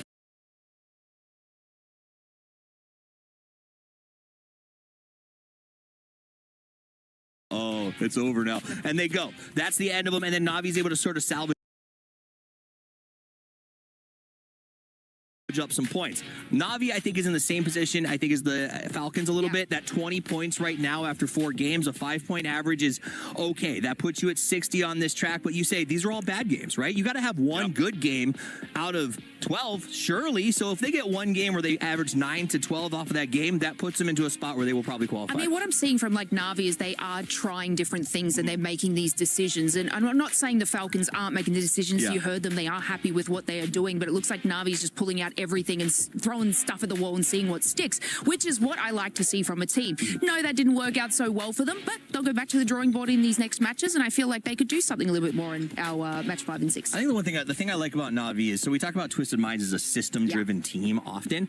Na'Vi, and I actually heard this, Twisted Minds wasn't stoked because Na'Vi came in and sort of memorized their system, adapted it a little bit, and has used it for themselves. So I think the idea that Na'Vi is system-driven, but when the fight breaks out, they become very sort of work on your own or work in duos. The system is dead, let's just frag. I think works really well for the modern environment and the way that PUBG has been evolving so quickly. This is one of my picks for teams over the next 2 years that will continue to just keep climbing that board and be world champions at some point. And for Na'Vi, they just came in today, too. So they still have 6 more games tomorrow to go. They got time. If they're taking a little bit of time, it's completely fine. One team that started off hot today, and it has slowed down in a way, but even though they've still been getting the points, it's VP. VP, in the way that they're positioned currently in the overall, they're looking like they're going to be going to the finals. But at this moment, I mean, if you're going into the last 2 games, they could use that to play a bit of a spoiler role to some of the other squads that are also in Group A that are having a hard time. Yeah, it's one of those, do I take that risk? Do I sort of mess with someone and they come back around? If there's a $2 million tournament, that's the one to make bad blood on, right? So they could mess with someone. That's not VP's nature generally. I think what they'll do is try to run up those numbers a little bit, because you also want that confidence. You want to walk with swagger into the grand finals and be like, yeah, we broke 110. And then everybody else is terrified of you. So I think that's what VP is going to look for the next 2 games, is to crack up above those 100 plus and say, we are the guys to be scared of when it comes to the grand final. And earlier we saw Full Sense being able to bounce back a little bit too, getting themselves closer. Shadow Esports is in that range as well. For some of these squads, I feel like if they can possibly end up clutching up a win in the next 2 games, that could end up meaning a ticket to the finals. Yeah, I mean, it's absolutely huge from these games, and we saw it coming out of like the first kind of group stages and stuff like that. They have really turned things around. They went back to the drawing board, and they are showcasing it today. And I know you've been a big fan of Shadow, and y'all saying it in the green room, but they are absolutely turning up. I'm all in. I'm all in on Shadow Esports. Toppies doesn't agree with me, but the thing is that I'm all on Shadow Esports because of Toppies. I said good day one. Which they did. So after that, I was like, this man knows what he's talking about. That's why he's here with me in Paris for PUBG Battlegrounds at EWC 26. But I know we got something cool going on the stage with Barney and Luti. Erangel, Miramar, Tago, and Rondo. You know, if me and you had a map, what would it be called? I mean, we can do like everybody else. Like, we take our 2 names and we smash it together, like Looney. No. Okay. Booty. Oh, no, definitely not. Yeah, no, maybe. Okay, regardless of what it's called, what about the terrain, okay? So, like, you know, teacups everywhere. Of or like course. the Eiffel Tower in the middle. That's a good idea. And it's, like, destructible, so in every game, it just gets smashed to smithereens. You want to destroy the Eiffel Tower? That's rude, bro. Like, imagine if I said the same about Big Bob It's Big Ben. Oh, yeah, whatever's. You know, map are good and great as they are now. So game 5 around the corner now. And for some of our players, there are only 2 games left in the group stage. That's right. The points threshold is starting to take shape, but our teams from Group A really need to step up and do something and end with a bang if they got any chance of making it through to the grand finals. And so with that being said, it's time to head over to our casters. Let's do this. Right, come on. We can destroy the Eiffel Tower. No, buddy, we're not going to destroy the Tower Eiffel.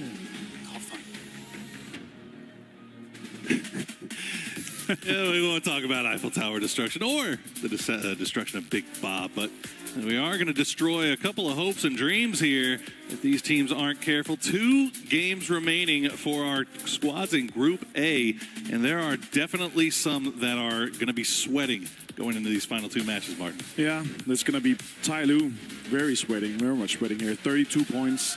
Petrichor Road, 34 points. That's Supers, a shocker to me. 46. That's a shocker to me. Yeah, there's some names here that should not be down here. And after what we see from AGL, then 56, they're safe. Full sense is looking good on 52. So yeah, it's very much and very nervous for the teams at the very top bottom here. Well, 2 games remaining. Tego is where we are going now. We'll see if those squads that are in the hunt, in the chase, that desperately need something to go their way, they can find a little bit of Tego magic to bring them where they need to be. The plane is in the air and it is hugging the western side or southwestern side, so probably, hopefully, maybe not another shipyard circle. You know what I love about Tego? What's that? We get to say, it's time to Tego, guys. 2 more games here, Paul. And you know what? Can't avoid it. From the southwest to the south side here, a lot of teams are not going to be able to get to Kangyong Airport, Shipyard. Even to Yeongcheong, it's going to be a stretch and a car for VP. It's going to take some time to travel. We might see some contest for cars in some of the areas where teams are not used to. So definitely going to be difficult for this one here. Tyloo, 2 more games. So currently at the bottom of those teams that have played 10 games. And yeah, they're going to be close to Gen.G, close to Vitality. And Vitality's been looking great. They're also have played 10 games. And 57 points for them. Guaranteed to go final in my book here. Sure, they're going to get a few more points. I think the cutoff, considering how kind of top-heavy we've had it so far, I think the cutoff might be significantly a little bit lower. Yeah. Maybe the 50 to 55 point mark. So yeah, we'll see. And we get a southern side shift here. And look at that. Look at the team straight smack bang in the middle here. It's going to be absolutely interesting to see what they're going to be able to bring. Look at that. Yeah, I was keeping a very, very close eye on this because anytime you see plane paths that really kind of tend to hug one side and really cut off a lot of normal drop spot locations, as you were saying, airport, anything up to the north. That's when you start getting a little bit worried because looking at these drop maps coming into this, it's the alt drops where everybody is kind of like piled on top of each other. Everybody says that Songam is their alt drop. They got like 4 teams saying Songam is their alt drop. Well, fortunately, it looks like everybody kind of got the message and they found different ways to do it considering this plane. So looks like the luck in their favor this time, and we won't see any early game shenanigans here. But as you said, Petrichor Road, they're in a really nice spot here. They got Chewy 7-1 right in the middle. The rest of the squad over in Buksansa, and they're going to come and join him very quickly. I quickly want to talk about your biggest surprises so far we've seen. We've got 2 more games to talk about Group A here. What's your biggest surprise in Group A so Shadow far? Esports. Shadow Esports, 51 point, Poro. I mean, it's just not a even few a doubt. more. They're good. No, hands down. They've been very, very impressed with what they've been able to bring here. And yeah, sure. So far today, it's been 16 points, but yesterday, 35. They were actually the team coming into today here, considering we brought out and taken all of Group B out. They had the most points going into the start of the day here. Sure, they had a not as good of a day, but they still got 2 more games to go. And I'd say, again, with 51 points now, with 2 more games to go, they know they just need a few kills. They're going to set up and play around that. And with a home turf circle like this, where they're able to do School and Sangam alone, they're going to have all their prior compounds. My biggest worry is for this one and for Shadow, don't go too greedy. No. Like, I would even go as far as saying 4-man stack. If someone crashes you, as Delvin finds Earth ONLYI here, a lot of teams are going to be fighting outside the circle because they have no priority on that southern side. They're going to be fighting everywhere else in the map outside that. Keeping eyes on Vicious Esports, getting a little close to Supers right now. It looks like they're just trading shots, but Vicious looking like they might actually want this. I think they realize that they've got Supers in a disadvantageous position, but Supers will retreat to the coastline, and I think, yeah, Vicious is going to see the other squad members from Supers starting to arrive, so they realize that the time is no longer there, and they're just going to go ahead and pull away. It's probably a smart play there. That's some alpha move, just driving straight at them like a game of chicken here, as you say, and they're like, oh, we're bowing down. I'm like, okay, well, these guys are afraid of us, so let's just go towards the circle. T and Supers, as you say, 43 points, Boro. That is not enough. They got 2 more games to go here, and it's a team we've been discussing throughout the year here. Like, we're thinking of them as a team where, okay, they're actually going to be able to do some damage. Now Levante getting into a secret room, and I see a 3-West. I see everything going on here for him.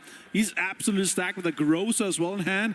Full 7-6-2 setup for him. This is going to be a huge game if everyone else is able to set up Levante on Team Vitality. Tell me your secrets, Levante. Only if you have the key, Boro. Only if you have the key. And that's obviously a new addition here in esports. It's awesome. Played a lot of it in ranked, and I actually really love it.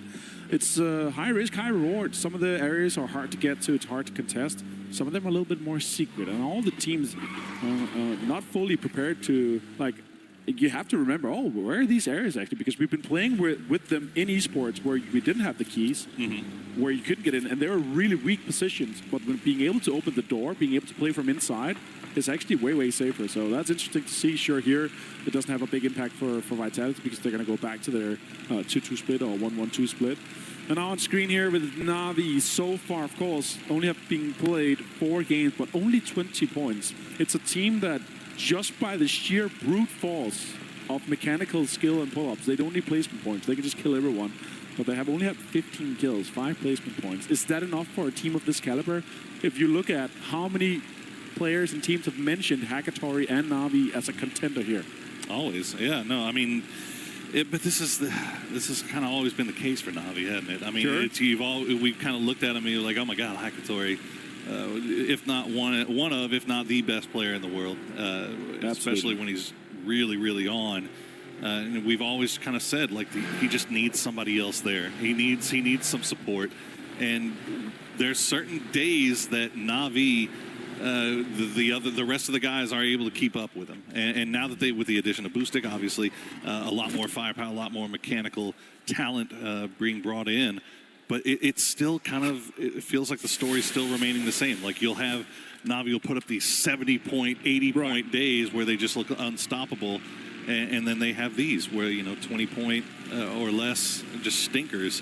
And it's if they can just find a way, and tomorrow they could come in here and drop 80. That's the thing, is like you never know with this squad. No. And for this game here, they do have some pretty good terrain here, but we have such a big southern circle here. A lot of teams already inside. The teams that are out right now trying to get in, let's talk about it. As you see, 17 Gaming flying around the gliders. We might have some air combat here, and I do love that. It's 17 and Na'Vi, so it's actually good for Na'Vi there. It looks like it's going to be enough to force 17 to continue their rotation, pushing off to the west. So Na'Vi will hold strong. They do have Petrichor Road kind of off to their south, but looks like they've got a decent spot to play here just off center.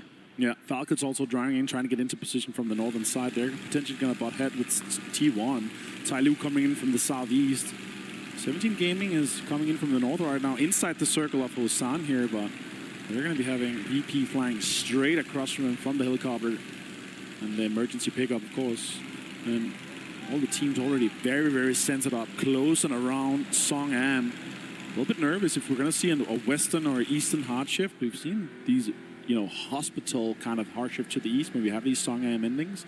But I would love the southern side, like the area between school and Song Am, this high ground kind of king of the hill fight. One of my favorite areas here on Taker. And I feel like a lot of these teams may be thinking with those new circle changes in play, all right, what's the worst case scenario for us? It's that if this thing hard shifts down to the south. So let's put ourselves in a position to where if it does do that, we can kind of play around it and we feel better and more confident coming north. But it's not going to matter. It is going to hard shift down to the south. So 50% unplayable. And right off the bat, Falcons are going to run into T1. And once again, T1 running into trouble early. This time, it's going to be the Falcons. These two teams are just butting heads all day here. It's crazy. Type goes down here. Big names to take down. And Raining and Heather's going to have to drive away. That's 2 easy points for Falcons with BRDM as well. The way you can just brute force your way with that is just insane. So well played for them. 2 points in the bag. And now with this circle be this southern, they have no priority. They have no rush to get in there. They can loot. They can get the chips if they want. You can just get all the utility and just recoup just a little bit. Type still knocked out there. That's going to bleed out eventually in here in phase 2.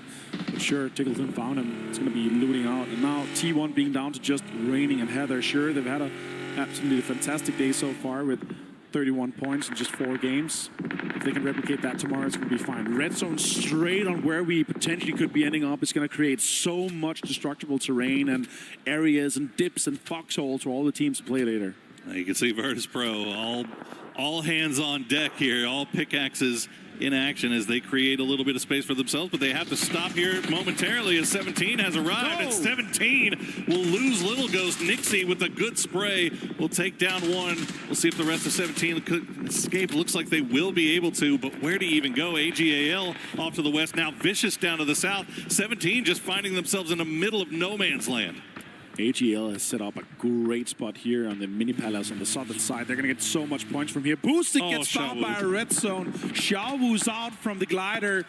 Destruction is happening everywhere here with the red zone straight on to like 20, 25 players. Absolute insanity. Oh my goodness. How many do you think Boosted could probably count on one hand the amount of times he's been knocked by a red zone? I can tell you it's not fun. It's not great. You're never happy about it. Well, fortunately, nobody was really pressing them. They're still off to the east. They're going to get that revive up pretty quickly. Falcons, though, I wanted to ask you, so coming in so far from the north, right? You see the shift all the way down south, the second shift going all the way down south. At what point do you say, okay, now we're kind of in salvage mode? Right. We're not really feeling like we can maybe get a win off of this just because we're coming in so late. What point are you saying, like, okay, now let's just go for kills? Everything just changes because they have a BRDM, right? They can play around it with where the BRDM can go in front. He can scout. He can see, okay, where's teams and try to avoid the pants, of course. Here with this, they can kind of brute force their way through the circle where they still get space here. Even Tyloo shooting at them now here as it is. They're going to divert a little bit. They're going to kind of try to set up and still get inside the circle here. So they're going to be absolutely fine. Look at the utility here. Delvin finds Wenbo.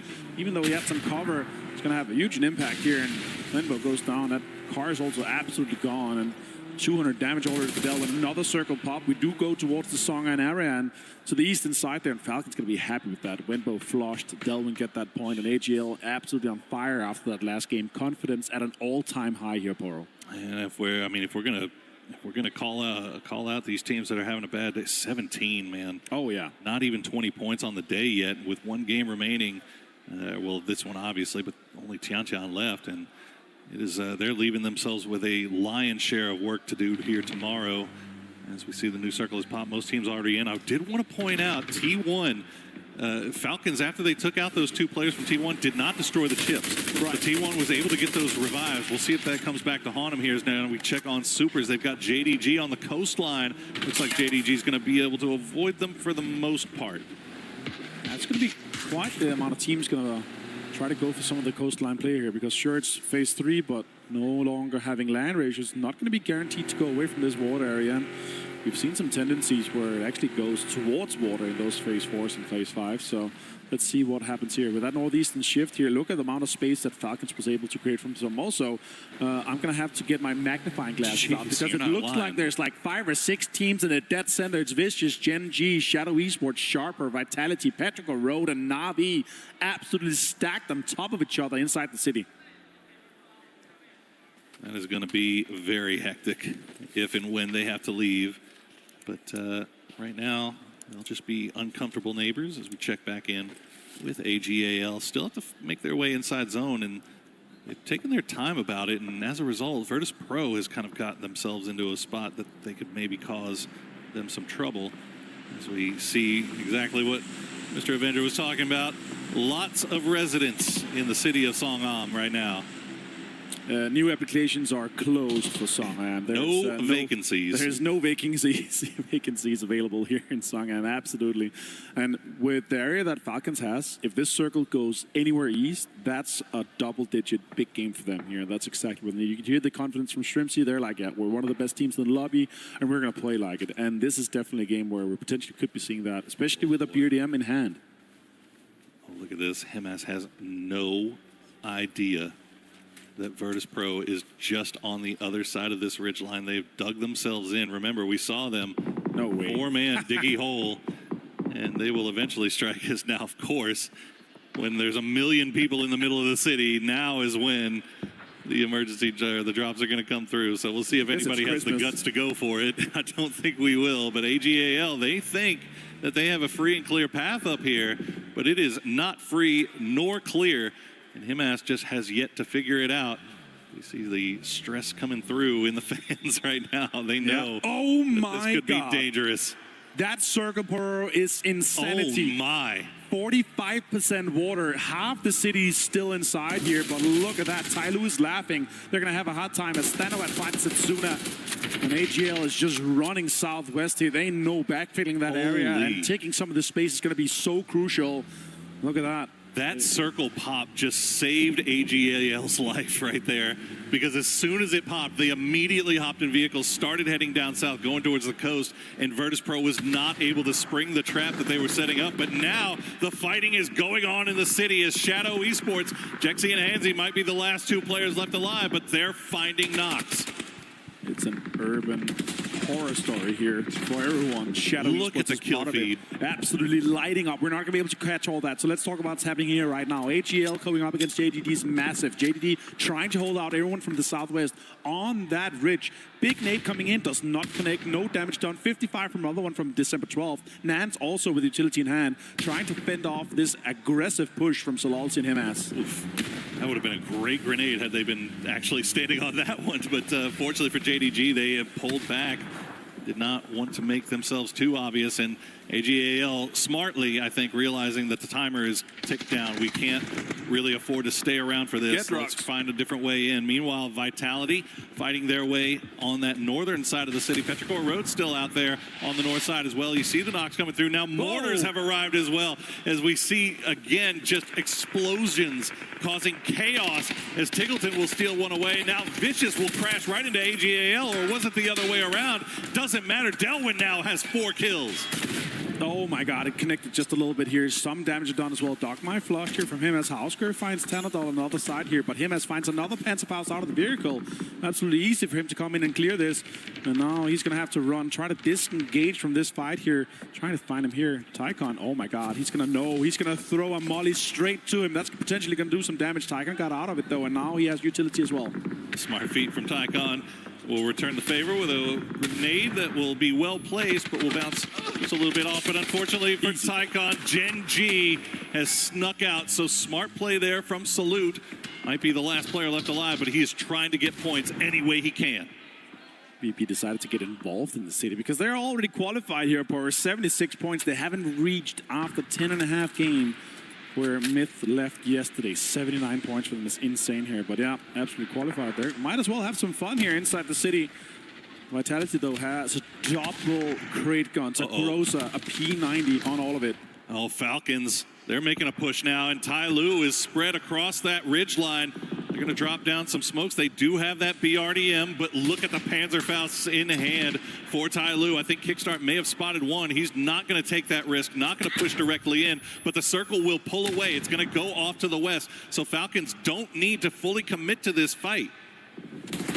Tyloo need all of it. They need it so much to get everything in here. Let's find Tano. Tano's been knocked 14 times so far in this game here, so he's also going to be flushed quickly here from Gedrux with the P90. Jedi finds Gedrux now, though. That's a P90 out of play.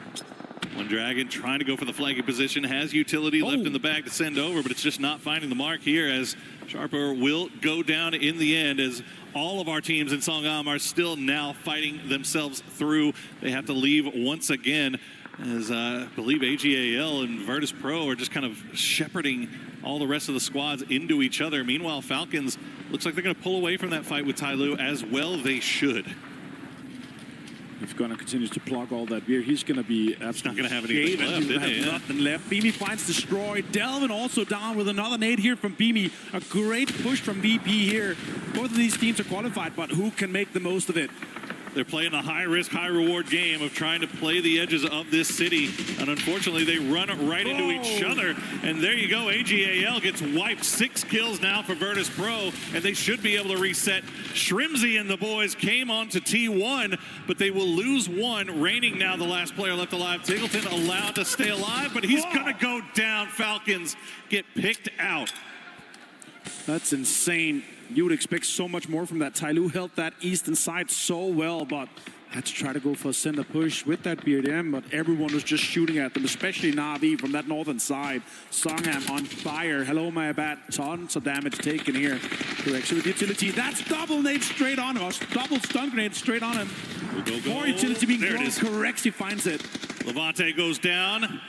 Hello, my bad. Right behind him is Quizzy. Will have to retreat to the hard cover. Meanwhile, Na'Vi, they have been playing quietly over on the eastern side of Songham, have managed to keep everybody alive. Now they're looking over in that direction of all the teams that are going to have to cross that road. So they are in a great spot here. Petrichor Road is going to find Tyloo before eventually going down. So Tyloo doing the most here, but Na'Vi now sniffing over in that area as well. Tyloo, 2 kills, potentially more to be had here, but DN Supers are sniffing out. This could be huge for Supers. Yeah, but look at the nades coming in. Triple 4 nades coming in. Hakatar Ferris gets the most of it. Now it's just Lee, and DN Supers is backfilling his position on that eastern side. They want to get it out of here. JDD and DN Supers is looking great from this position here. They have so much control from the water side. Oh, man, but the problem is 0 kills. Nobody has really revealed themselves to them. Everybody knows to expect a full squad down there. The only team that they can really have to worry about right now is JDG, who's playing the western side of the coast, and now JDG is going to have to move over in that direction. But we are playing a wide open field. T1 down to a duo, have basically the only cover to find right now as Na'Vi trying to retreat.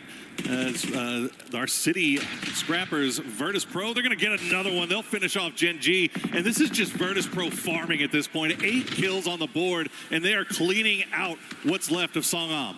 I can't believe it's still being 4 alive here. That's insane. The utility being thrown at Jaxi, and that's Shadow Esports out in 8th place. VP continues to farm the lobby here. Absolutely insane. Shooting inside the smoke, maybe thinking there's more alive, but no, you just hit your teammate just a little bit, but that doesn't matter. Now Na'Vi, VP, and T1's gonna have a fight.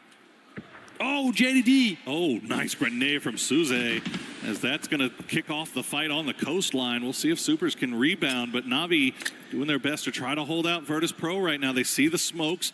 If they can time the grenades perfectly, they might be able to get them, and a lot of damage comes through, but they'll be able to keep that US alive and reposition as JDG continue their push. Heather finds Corexi for the confirm. Reigning also finds Spyro. T1 with a 2-man just fighting everyone still. That's huge. JDG finds Rex for the flush. And now he's pushing December 12th. Well, more utility being thrown here and committed to this fight here. On to a 3v4. Super's able to get one of those reses off. Weren't able to get Rex. They are just laying down the smoke, trying to slow things down, trying to slow JDG down. See if they can maybe get something here. But a nice grenade from Cold will take down Guman. And they are once again on the back foot. The smokes aren't going to help them for that much longer. You got to wonder how much offensive utility JDG even has left at this point, as they're being very, very cautious about how they take this fight with Supers, because if they can come out of this clean with all 4 up, they are perfectly positioned for a win here. Yeah, they're realizing, is it worth betting on us winning this 1v1 fight or 1v1 team fight with them? Because if we can coexist here, we could farm the rest of the lobby and then fight later on. I don't know if that's what JDD wants. Beamy finds Boostic though. Navi's under some pressure. Tyloo still has Lee alive inside the circle, and T1 still 2-man stand. And Chan also from 17 surviving on that western side. Surely eventually he's going to be found by VP. Yeah, that's who I'm looking at right now, because VP, I mean, they came from the city. They have no idea to even look over in this direction. Tian just being the sneakiest snake right now. Heather will find Boostic as the grenades from T1 just going to, I think that might have been a freshly rezzed Boostic, so not a lot of damage, but it gets him back up. But that one will. He'll finish him off, and he's going to get the knock onto Spyro. So Na'Vi, once again, backs up against the wall here. It's actually impressive that Virtus Pro was able to keep 3 alive and make their way into the circle, but Tianchan could strike at any moment. How much this circle. Yes, this is a crazy circle as well. T1 still being in, Navi still having a Rich to play. That's huge. Actually, next fight could be JDD and DN Supers because they need to move both of them. Let's see how they approach this one. Tianchan, yeah, could have an impact. Look, Human slowly pushing towards this rock here, trying to take space away from it. And even if they try to kind of wrap on the eastern side, that's going to be JDD trying to maybe put some bullets toward them. Yeah, this is interesting though, because JDG has also sent Cold 119 back over to the west to kind of look back to see if that's an available rotation. No way! As T1 is going to hold the line. Virtus Pro tried to sneak up on him, but so far so good for them. 17's Tianchan will get spotted out by Cold 119, so that snake will not have the opportunity to strike. But T1 and Virtus Pro now fighting over the shack. JDG, they're getting the call from Cold 119 to come over here because this is a lot more, this is probably an easier game-winning play if they can take out T1 while they're looking. But what a hold from the duo from T1 to take down Virtus Pro. Insane plays here from Raining and Heather. What a way to take a 2v3 straight to VP. And now Lee's under pressure here. He does have a little bit of a backpack, and he's going to be able to survive that. Oh, the heal comes off as well. So, but Navi knows exactly where he is. I wonder why. Maybe it's the 4 burning cars and all the dips around it. could be a little bit of an indicator there, couldn't it? Don't say, hey, I'm being sneaky over here behind all of these smoking, burning cars. Of cars. Yeah.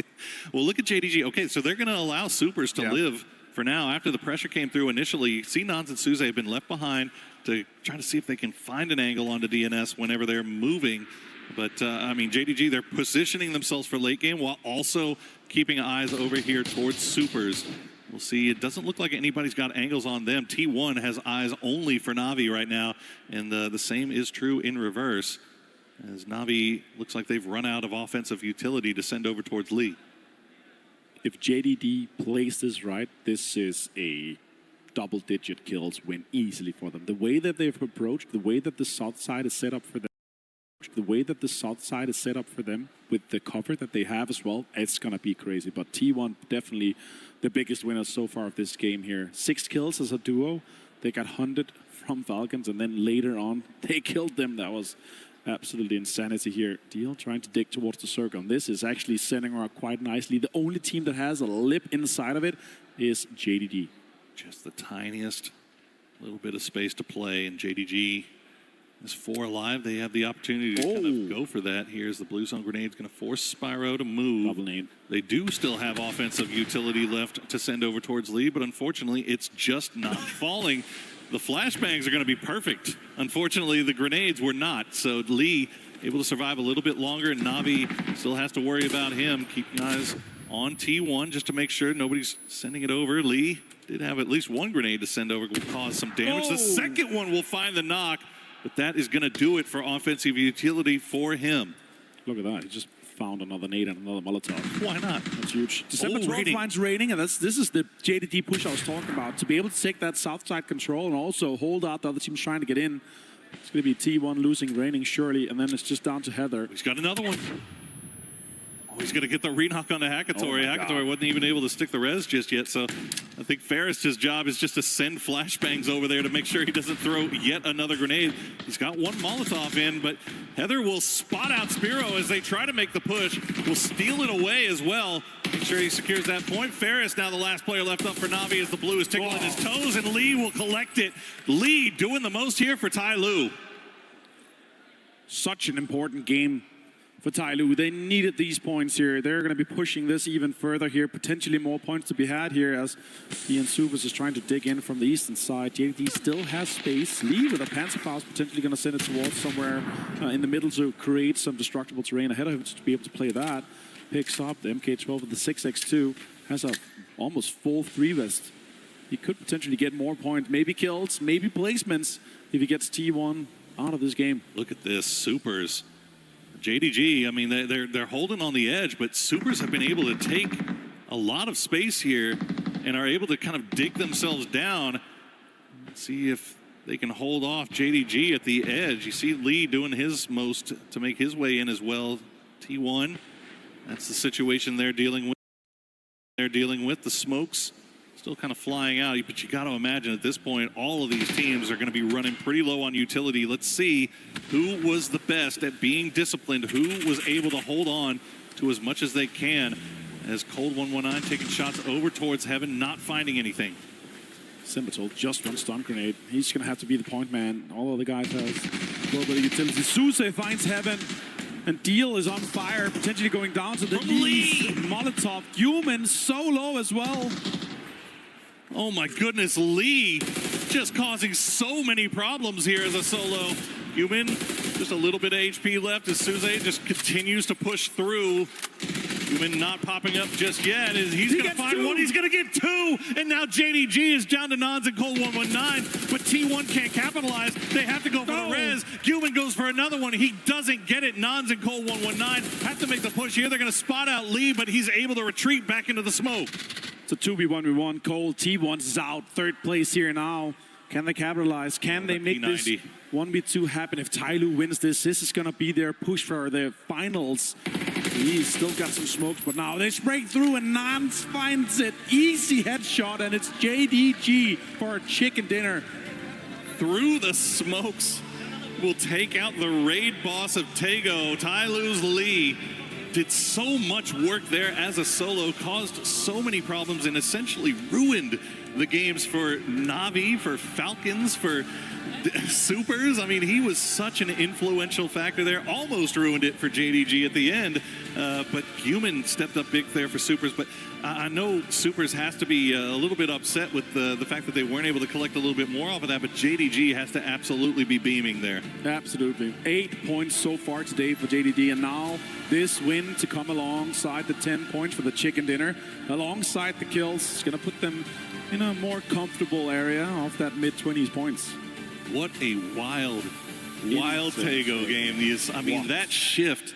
And so was it C3, C2, C3, C2? 4 or 5, where we just had 45% water. It's just insane. Unbelievable stuff. And I mean, all those teams that had crashed into Songam, I mean, we saw it. We talked about it. There was just, 6-7 teams all inside Songam. And guess who was the one to capitalize off of all of that? Virtus Pro is just looking so good. Yeah, there's no vacancy. And the Virtus Pro landlords, they came to throw everyone on the streets as the circle moves out. And look at that, JDG celebrating. Gotta be happy. Yeah, for sure. 2 points per game average before this game here. And now they're able to capitalize. I think they're going to be ending up around 25 total points after this. So that is huge for JDG. Yeah, massive stuff for JDG. And they still got another day left to play as well. So they've got their eyes on the top 16. But Tyloo starting to show some signs of life here late in the day. But is it too late? That's the question. Lee doing everything he can to drag his team up the leaderboard there, but we'll see if it's going to be enough. We've got one game left to play today, guys, so don't go anywhere. We're going to be right back.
We've managed to grab Trav from the Allianz Vault because it's day 2 of the group stage over on your side of things, and so we're looking for a little bit of a club championship update. Yeah, we've had a few progressions here and there. Wavo Gaming are the reigning champions, and they've managed to claw their way through 2 real tough games, to be fair. Okay. It's been close, 2-2-1, so they've managed to get to day 3 of the competition into that knockout phase. It's going to be tough for them, though. AGAL managed to get some points on the board as well, joining them through to that third day. So they're catching up on the heels of Vitality at the moment, only 100 points behind them. And speaking of Vitality as well, they've been struggling on our stage. They're down to the lower bracket. They're looking a bit shaky here and there. But also as well, got to touch on Virtus Pro, because they seem to be one of these teams who's flying under the radar at the moment, around about that 5th spot in the club championship. And they've guaranteed themselves that minimum 200 points as well. So the trend that I'm seeing for this week is that we actually have a lot of our big CC heavy hitters in a lot of these titles. So we're going to be keeping track of everything, how it all progresses, because I think this is going to be really impactful overall for the leaderboard. So of course, we'll check back in with all of you later. Well, Glitter, AGL was trying to continue on that hype train, but that last game didn't end up going their way. It did end up going the way of JDG, which coming into this match, they were in last place, I believe, with just 8 points. A great bounce back out of JDG. Yeah, I mean, it's a good start for JDG, but I mean, it's still their first day, right? So realistically, they have little room to grow. Even some of the teams that aren't doing as well today, they have some space, but I mean, time is going to run out for some of the teams that we're about to talk about. Yeah, one of those teams being none other. I mean, we got to talk about the Group A. We're going now into the final match.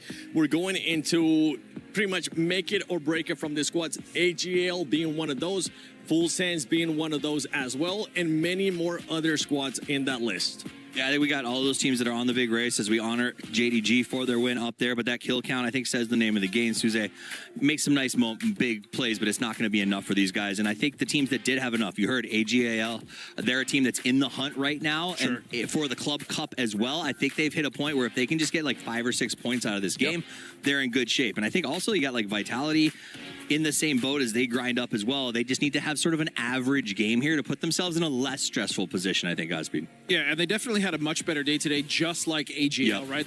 Which is ironic because the 2 clubs that really need that as well. So putting those points, that's huge. They still have 1 game left. Now remember, our cutoff last year was just at 63 points, and we are getting close. We now look at these highlights. Disgusting sprays here coming out of Tyloo, which... Oh, Tyloo! Tyloo is... I'm gonna be honest. I'm just gonna call it. I don't think they're gonna qualify. I agree. I'd say Ty Little to Ty Late. You know what I'm saying? But let's talk about this Ty Lee, if you will, as he has been twice now this sort of solo survivor. He plays this backstab, absolutely negates Navi's ability to get into it, doubles the chance for Heather to make this sort of big stab and gets T1 deeper into this one.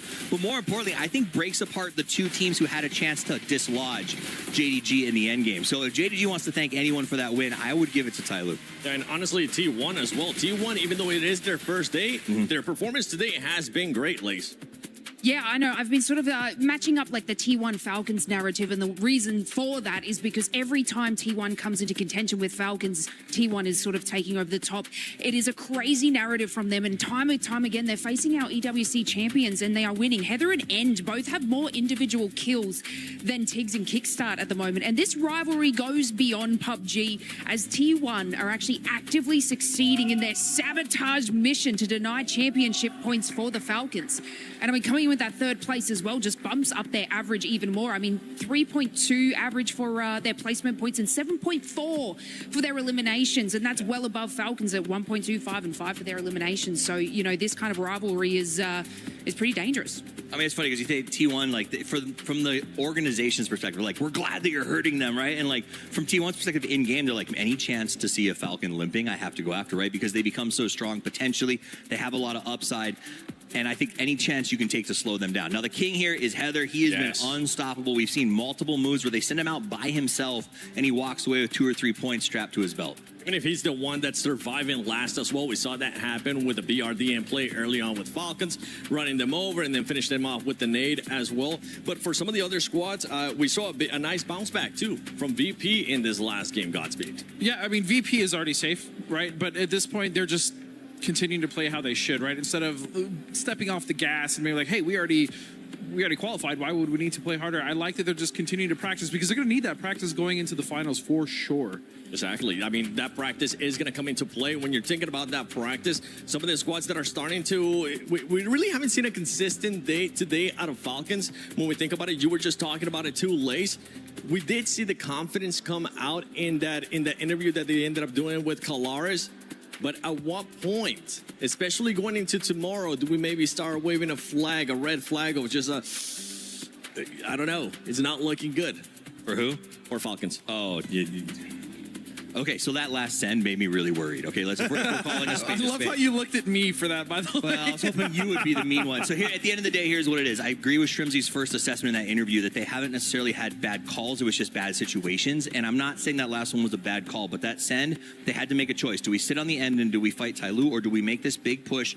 I think, was it Tyloo? It was Tyloo. It was Tyloo. It was, in or fact. Do we make a big send towards the middle? Arguably a winning position. You know, T1 is sitting on it, but it's way riskier. And when you're in 13th and you're desperate for points, I feel like the edge is the move. But I'm not here to judge. I'm just saying, like, I'm starting to stress out over what I'm seeing. Okay. I'm glad I'm not the only one, Godspeed. No, I mean, I will never lose faith in those boys. But, I mean, you have to look, when we're talking about T1 and Falcons, you know, kind of being rivals, you're mentioning all these.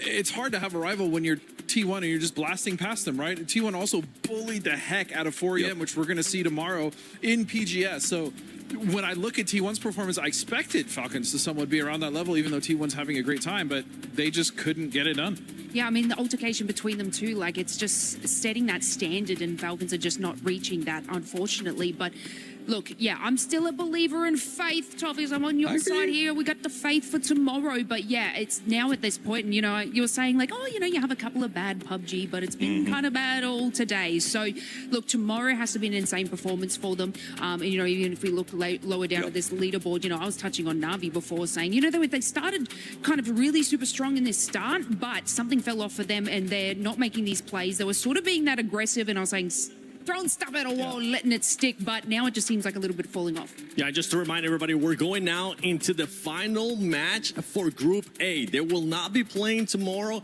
So for all those squads that you're currently looking at, VP, I mean, we mentioned it, Godspeed just said it. That squad is looking like it's going to be going to the finals, and they're pretty much set. AGAL and some of the other squads like Shadow Esports, they're still in that cups that if they could have a nice maybe 5 points or 7 points, they could end up securing that final spot. I just want to point this out because I think it's insane, is that we've played some of these teams. 8 teams have 11 games played. Only one of them has passed Made in Thailand and Twisted Minds.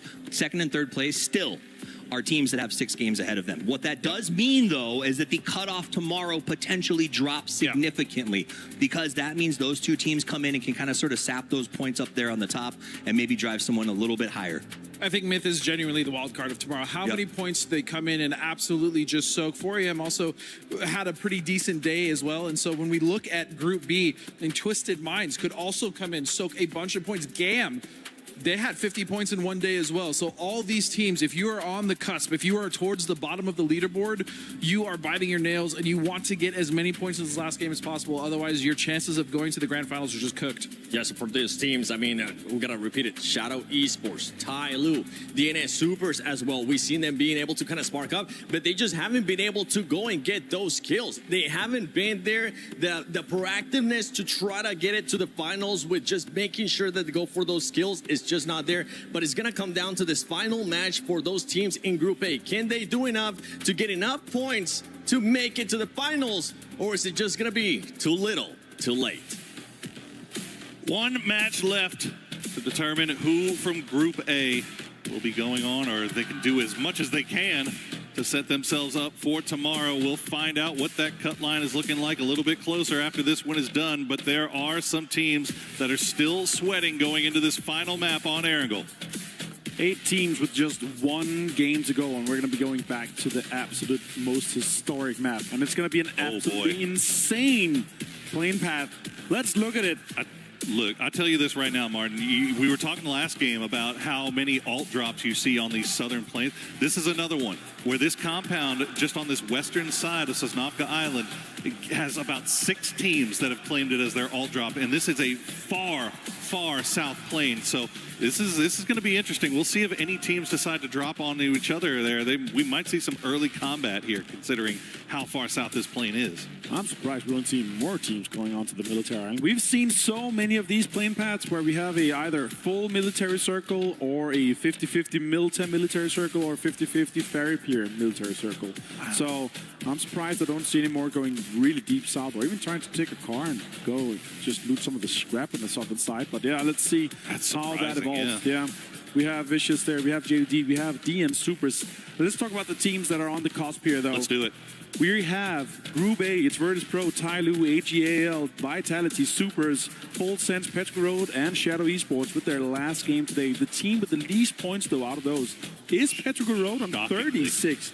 Absolutely shocking. And look at that circle. That's actually going to make it quite easy for most of the teams, unless we have a southern hardship. That's honestly about as best as these guys could have hoped for, considering how far south that plane was. I think everybody was thinking Military Island. Unfortunately, it looks like it's not going to go that direction. So we'll see if Petrichor Road actually getting a little bit close here to AGAL off the drop. And they're going to lose O4MB, and that is awful news for Petrichor Road when they have so much left to play for here. Now they got to do it as a trio.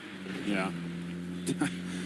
We might have to call the agency. They got to go for his chip, right? Like they have to. Yeah, have to. Yeah. But there's no other option. You have to do it if you're gonna try to make a run here. That they're gonna have to do that, and you know, I don't see Petrichor Road making it. Like they're gonna have a 10-kill chicken dinner to lock this in to get to 56 points. It's just going to be pretty much impossible for them, having lost one. And sure, they can go for it, but are they going to think, okay, are they going to camp it, or are they going to do something funny about it?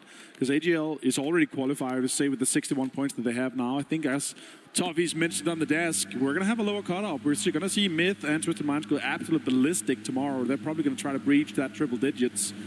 T1 trying to get into SNI here and getting some loot. They're going to have no priority inside the circle. They're going to be getting in really late. Starting to loot at the 3-minute mark. That's usually where a lot of the other early teams, they start moving from their loot to try to get some of the high priority. Look at that, though. Vitality enhancing. Shot comes in, and Vitality and Levante, the big fragger of the team, finds another point for Vitality. And they're now on 63 points. That is massive for Vitality here on home turf. That is huge. And it's great news for Levante, too, as he has been the victim a couple of times of going down early to something like that happening. So, again, another team that could definitely use a few more points to feel a little bit safer here. Shadow Esports only 54. They're going to have to hope that that cut line is a little bit lower, but it looks like Vitality is starting to kind of loop around and see if they can spot out the rest of these Shadow players. Was he going for the UAZ? I don't think he knows that Setsuna's there. Setsuna will try to go for the spray, gets him down to half HP, but Vitality will leave. Yeah, Levante reading that, and good cover there from Quizzy to make sure that Setsuna can't just free fire at him. Yeah, that was well played. Shots comes in from that Dragon. Big shots, potentially. Some headshot put them really low, but yeah, they're just going to dip and dive out of it. So many teams, you know, outside the circle trying to just be the big white shark in the water. And now JDG tries to go for a actually pretty early E-pick up here and trying to maybe find some control inside the circle here. I like this play from them. And if it wasn't for that last game, they would have been dead last so far. 27 points now for them. They just need a little bit more, and they're going to have everything on the table for tomorrow. We also have to talk about Tyloo, 42 points. That's not going to be enough in my book. They're going to need 10, maybe even 13 points more. Cut off in what I could expect and see here. 50 points, maybe 55 points, depending on what happens tomorrow. If we have a big you know, game from both Myth and Twisted Minds, it's going to be lower. But if they don't, and if they just go out and have fun with it, then the middle pack's just going to be so tight. Cutting back over here to Petrichor Road. I've been keeping an eye on this. They've been doing a little bit of a chess match, a little psychological warfare going on here between Petrichor and AGAL, but they will get that chip, which is great news for them. They have Razak for free, should get that revive off very easily, and Razak's still inside zone, so they can afford to take the time to get him back and get him looted up. Now, they had the north pretty much to themselves, but it looks like Vitality doing the long wraparound on the north side, north of the river. T1 also starting to creep over in this direction, but they're coming in on the south side of the river, so Petrichor Road will need to be on keeping eyes off to the east to make sure that T1 doesn't take them by surprise. Absolutely. We're going to get that rest off. 0-4 MB comes in. The Nightbane of Petrichor Road. They need this last player to make this happen. 36 points so far. One more game to go. In 30 minutes, we're going to know exactly where we end up with them. And if they're going to be flying home tomorrow or going to play in the final. Oh, Panzerfaust left for that. Now Falcons as well coming in this northeastern side into this circle here, Paro. Yeah, quite the space ahead of them, but if timing allows it, they could be driving straight into Petrichor Road or AGL. All the timing right now is kind of weird for Petrichor Road because Chewy was sent to scout off to the south and he's returning back. It looks like he'll be able to get back to him. Petrichor Road, after they hit that revive spot, they immediately got on the move, which is good news because T1, as you see, has now made their entry into Razak after looting up in Yesnaya, but they're going to see the taillights of Petrichor Road. So Pero not going to have time to get loot up for 04MB, but 04MB already on the move. You can see he's coming back in as Petrichor Road still trying to find a spot to play. This might be a ruins, if anything else. AGAL already in position, and I think Petrichor Road knows it. This could be very scary, both for T1 and for Petrichor Road, because AGL is just going to spring out and do some damage. Some drive-bys are happening now, though. T1 trying to get some damage done onto Petrichor Road, and they're shooting back as well. Everyone's flying around, Raining taking so much damage, down to 48 HP. Oh, T1 has had a banger of a day so far for themselves. They'd love to be able to get a few more points here today, as EN will get taken down and flushed out by Falcons, so that'll be a point secured for the boys in green. But for T1, you have to imagine trying to get as many points as they can today, because when tomorrow arrives, they have an enemy entering the lobby that they have a lot of familiarity with in 4 a.m. That is going to be a major storyline for tomorrow. As you see, 04MB will land. Pickleton taking shots from range, but it looks like he should be safe in Petrichor Road. Now back up to 4 strong. Absolutely. 04MB just running for his life, trying to get a little bit of scraps of loot here that's on this higher ground of ruins as the other guys trying to get some space ahead of them here. As this Thank goodness for esports loot, right? Absolutely, yeah. It's insane. Gonna have plenty of loot there for him. He's just gonna need some helmets. The other guy's gonna have the utility. And Vicious from that military island trying to get in with an E pickup too. We're gonna have this circle pop though. Let's see where we do end up, Paul. Yeah, it's a real AD pickup for Vicious. See where I mean, yeah, you can't blame him for it. Obviously, they're waiting for the circle to pop and be able to drop wherever it may go. And it's going to go on the mainland. Still hugging the coastline here. Na'Vi have their pick of the litter as far as places they want to play. AGAL also in a pretty decent spot, but a number of teams off to the west are all going to be running into each other right now, and it's immediately starting as you see some more E pickups being popped up there by Genji. I don't think that they're going to end up taking that one. Salute just kind of holding the line. Absolutely, so much is going to be happening on the western side here. Correction goes down. Beamy returns the favor. Deal finds Beamy as well. DN Supers needs these points. They're in 48. They could be the cutoff team if they don't get more. And now they turn around here. Virtus Pro down to just 2 players. A red zone dead center as well. We're going to have such a absolute fiesta towards the late game here with so much cover being created. Tanava finds Tianchan. Sharper being engaged in 17. Lots of damage done here with utility as well. Yeah, the top of Pachinki Hill getting a lot of love right now here between 17 and Sharper. See if they can get Tianchan back up. Gotta give credit to Supers immediately getting those 2 kills and flushes onto Virtus Pro and getting their knocked man in the trunk of the car and get him out of the danger zone. It looks like Vicious has arrived as well. Eyes in the skies will be taking shots at them, but all the people on the ground have maybe more important things to worry about, so that might be good news here for Vicious. Jedi C17 shots comes in, connects quite a lot, but the car is also providing cover. Jedi and Earthsapalui from Sharper trying to bend up 17. Look at that. Dogmai goes down as well from Vicious. Did he get hit while he was in the air? I've always wanted to know if that could happen, if they were parachuting down, if he could get hit by a red zone bomb while in the air. But Dogmai finding out the hard way. It looks like he Might have got hit while on the ground, so they should be able to get the res. But VC do manage to get all boys onto the ground, and we'll see if they can reset. Now 17. Sharper, again, just being a really tough out here. But 17 able to get Tiantian back. They've got 4 men alive, and they've got the time right now to devote to finishing these guys off. Bill goes with the push. Can he get ewclive off this ridge here? Stun grenade applied. That's going to be huge. It's going to be a little bit too far here. ewclive finds Xiaowu, gets another one, but Tiantian returns the favor to him. That's a massive double knock, though, for ewclive. That gives Jedi a little bit of time here, a little bit of room to work with, as he's going to throw a Molotov off in that direction, hope for the best. But Wembo is his primary concern currently, as he continues to throw flashbangs over. And Wembo knows all I've got to do is just keep him distracted while these revives come through. He'll go ahead and rejoin the rest of his squad mates. Jedi going to hop down because he hears the vehicles of Shadow Esports coming in right behind, and JDG now arriving as well. 17, they've got their backs up against the wall. We're down to just Wenbo and Lilgos. They're going to have to fend this off. Zeus is a knock, but Wenbo gets down from the top, turns around, damage towards December 12th, but Jexi also gets involved. So much fights here, so many third parties. Xiao is going to be flushed here by December 12th. Look at this Vitality now. They see all this going on. They're going to finish off Lilgos, and that's going to do it for 17 Gaming. Vitality just roaming around just below the hillside. They hear all the gunshots. They see all the smokes. Let's see if they decide to go up there and get involved. Doesn't look like they will. Gedrox will just go for position. Full sense, though. They are in a good spot here to maybe do a little bit of gatekeeping.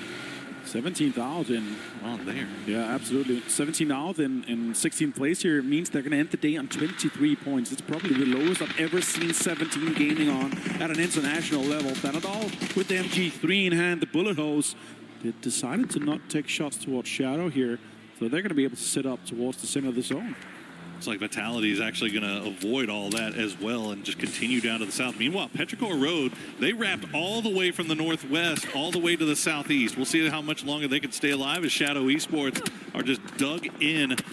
See if here they're just getting peppered. I think that's Full Sense mostly taking shots over in that direction. As Full Sense now have control over the west. They do have Jedi on the top of the hill, and that's about the only problem that they have to worry about. Yeah, as we have the final match here on the Qiddiya City grid for the Battle Royale stage at Esports World Cup 2026. You see live from Paris, you see the nerves coming in from everyone. Levante finds Lukarux, though. That's a big headshot with the MK. Quizzy gets the confirmation. And sure, Virtus.pro had a great day so far today. 85 points. Took them 11 games to get above mid. A hell of a tournament so far for Virtus.pro, and down to just Nixie right now as Supers continue to clean out that compound. Meanwhile, Shadow is just expecting the push here from Full Sense. There you go. Nixie will go down. So Virtus.pro is eliminated. They will be comfortable and happy with their performance here for the first 2 days and can start thinking forward towards the final. GMG also on only 16 points after 5.5 games is insanity. If you look at the names on that roster, Falcons here in the northern side, they're actually in there safe. Gustav is creating space around him on that eastern side, actually taking some of the great big compounds that's available as T1 is driving ahead of them. It's going to be quite congested towards the middle in some of these smaller dips. We have Navi playing extremely aggressive, trying to hold down that compound with the big white building inside of it. Tigger finds Kamals from Shadow Esports as Full Sense approaches and engages. Look at that utility being committed to that. That's going to be a complete wipe of Shadow Esports from Full Sense. There's just nothing you can do. If you get smoked off like that and you're not in a position to prevent them from getting into grenade range, you know what to expect, right? You know that these guys are just going to get within grenade range and just drop it right on top of your heads. And unfortunately, they had no better option than to stack on top of each other as the circle will pop. It's going to go dead center, Petrichor Road, right in the middle. And they needed 36 points before this game started, Poro. And yeah, it could be the Patty situation with the burger all around them, and you don't want to be that. Look how many teams are trying to get close. Vitality actually getting and sniffing closer to the area here. D finds Quizzy. G also needs the points here. Levante also has been found. Heaven stole the point away, though, as Supers are playing their last game, too. They need the points. They need to try to get into this 55-plus terrain. Oh, yeah, rough stuff for Vitality. They will survive for now under pressure from Vicious, keeping 2 alive regardless of what happens in this game, that 3 kills that they've gotten so far will bring them up to 65 points. You got to imagine that they're probably feeling comfortable here as we get a look at Rex finishing off young Nixie. Yep. Boom. Not what you want to see peeking around the corner is a guy with a Panzerfaust in hand. Oh, you just think I'm dead. Tickleton finds Raining now. The T1 and Falcons, they just continue to fight throughout all the game here. And Tig, can you get the confirmation as well? At least they know the information now. More shots, more knocks are coming in here as they try to approach it. I think he's trying to pick him up. Tig finds a knock and a flush onto T1. More points come the way of Falcons. He has more mortars in hand coming towards it.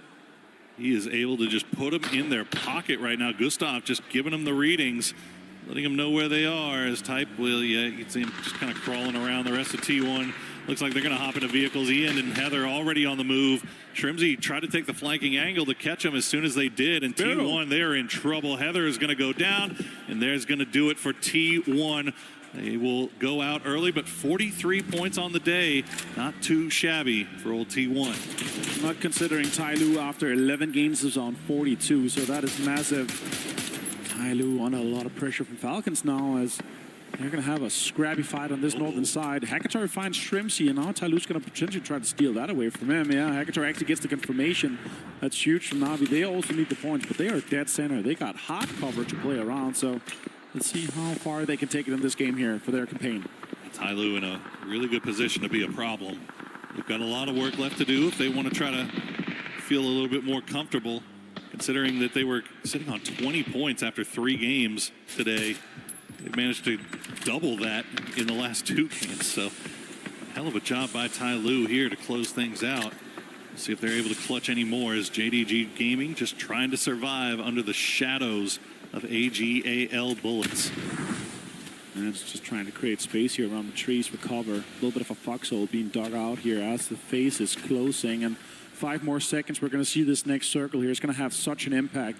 If we don't send her up, it's going to make and force teams to move. We've got, it's going to be a slight donut, but Petro dead center.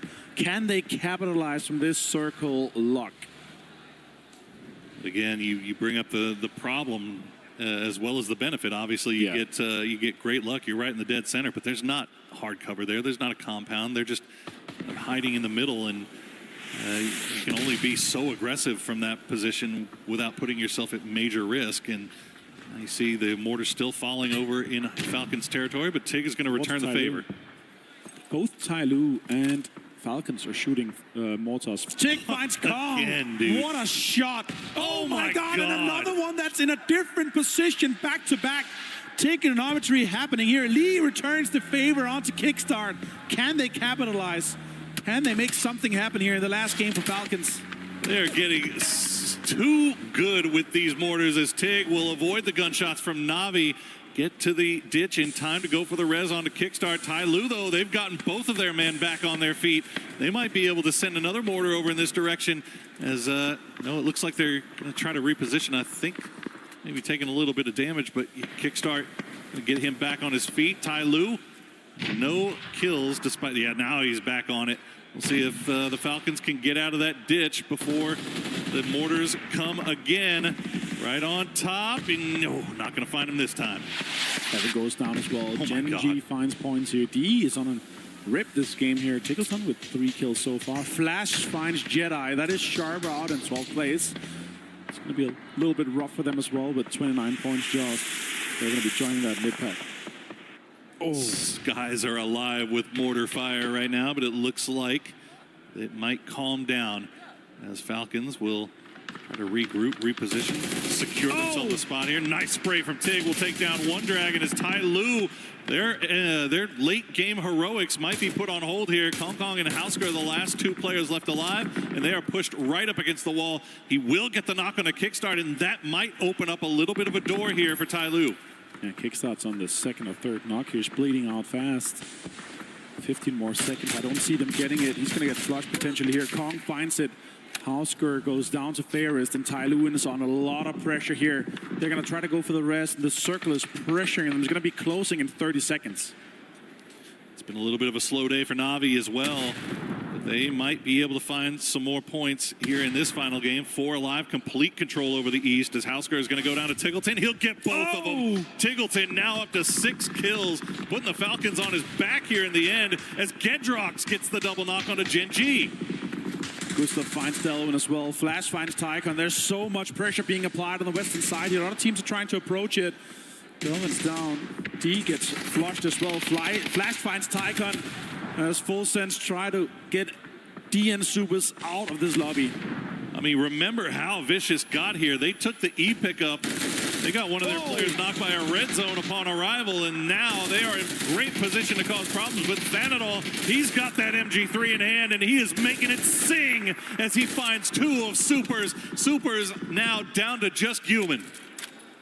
AGL not happy with that one, but they're going to be ending up on 61 points, and in my book, that's absolutely safe for finals. Now, D and Super is trying to make the most of it, but they're out in 9th place, and is that going to be enough? 53 points here. I'm not certain that's going to be enough for the cutoff. Dogmai finds lots of points onto Full Sense as well, as Vicious has had a great day one for their first showing here at Esports World Cup. Hell of a performance from them as Thanadol. Now the last player left up here for Full Sense. 60 points for them today, or for them overall as well. Gotta imagine they're feeling pretty comfortable. Would love to be able to get a little bit more here if possible. That may be asking too much versus Vicious just in perfect position here. And there's not much Thanadol can do, and he will go down at the end to Simon T. Oh, this 55 to 60 points cutoff. That's going to be so many teams. The mid-pack is going to be packed tomorrow. But now look at this. As you mentioned, Tiggleton, 6 kills. Gustav 1 here. The last 2 Flying Falcons. They have the north side. They could get a little bit more out of this one here. Potentially placements, but also the kills. Petrogorod still hunkering down in the middle. Is it going to be enough, though? They're 4 alive, Poro. I'm not sure. Some teams are going to drive up and pull up straight on top of them. There you go, Petrocor, I-26 V6 will find December 12th as JDG tried to make the send. There's just not anything for them to do here. Nons, you can see, is just getting pressed from all sides. He's going to go down to Soul from Gen G from range.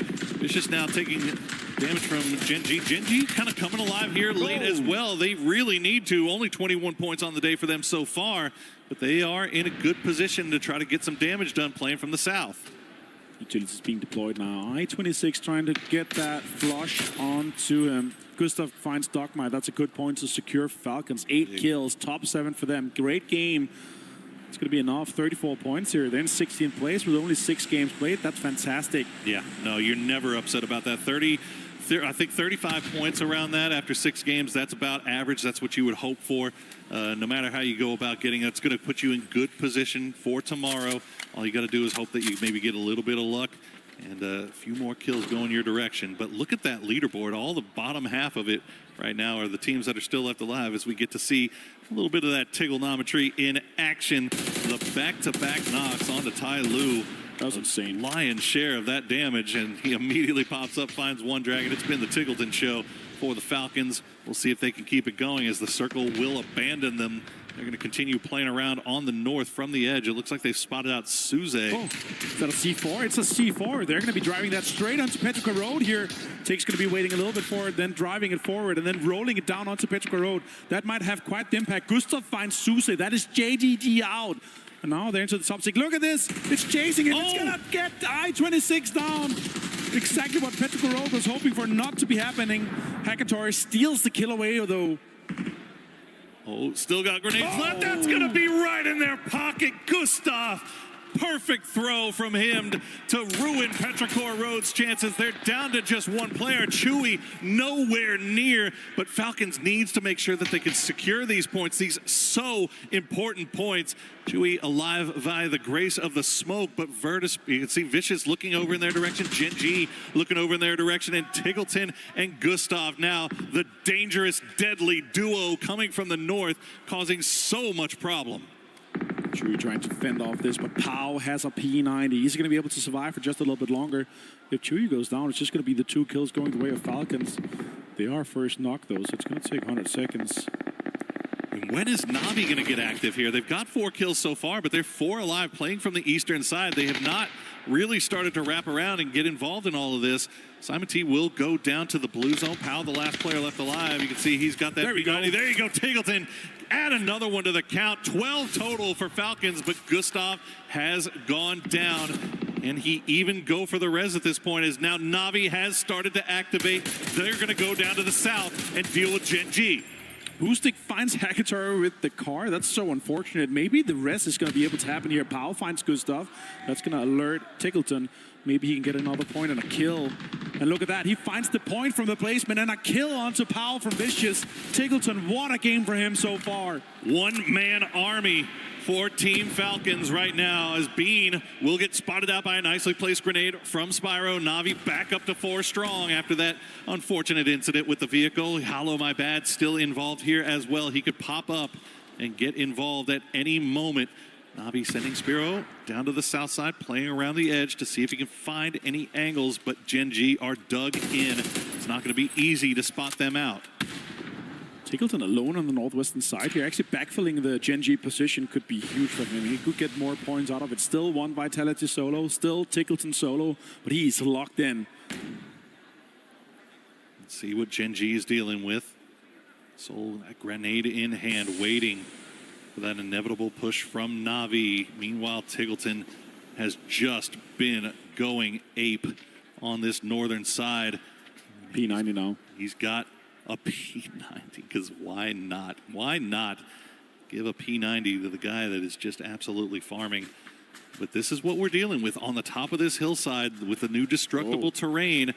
Even jump peeking, it looks like Hakatori may... He's sniffing. Yeah, he's definitely nervous about it. He's not going to walk up right onto Hello My Bad. In fact, he might be calling Boostic over here to provide support. You could also see the way he was jumping and then pointing down. He was trying to mark the exact location, so they have an active marker on that location. So let's see what happened here. 8 kills and 1,000 damage, though, for Tiggleton, and a 3 helmet. Let's see if he can get more out of it. Can he get an impact onto Gen G? So, still alive. Also, yeah, with Salute. Playing with house money at this point. I mean, goodness gracious. That is a salvage game and a half for Falcons. Salute, though, looking over in that direction. He's expecting it, waiting for the push. Might have spotted him out, and in fact, he did. He's going to trade the shots. Almost gets him, but Tiggleton will go down. Salute, able to spot him out and heal up once again. As Gen G, they're finding some success here late in the day as well. Vitality absolutely squeezing the most points possible out of this one here. And Gen G only 16 points after the 5 games we played until this one here. So they needed this. Now with 5 points in placement guaranteed. Let's see how much they can get.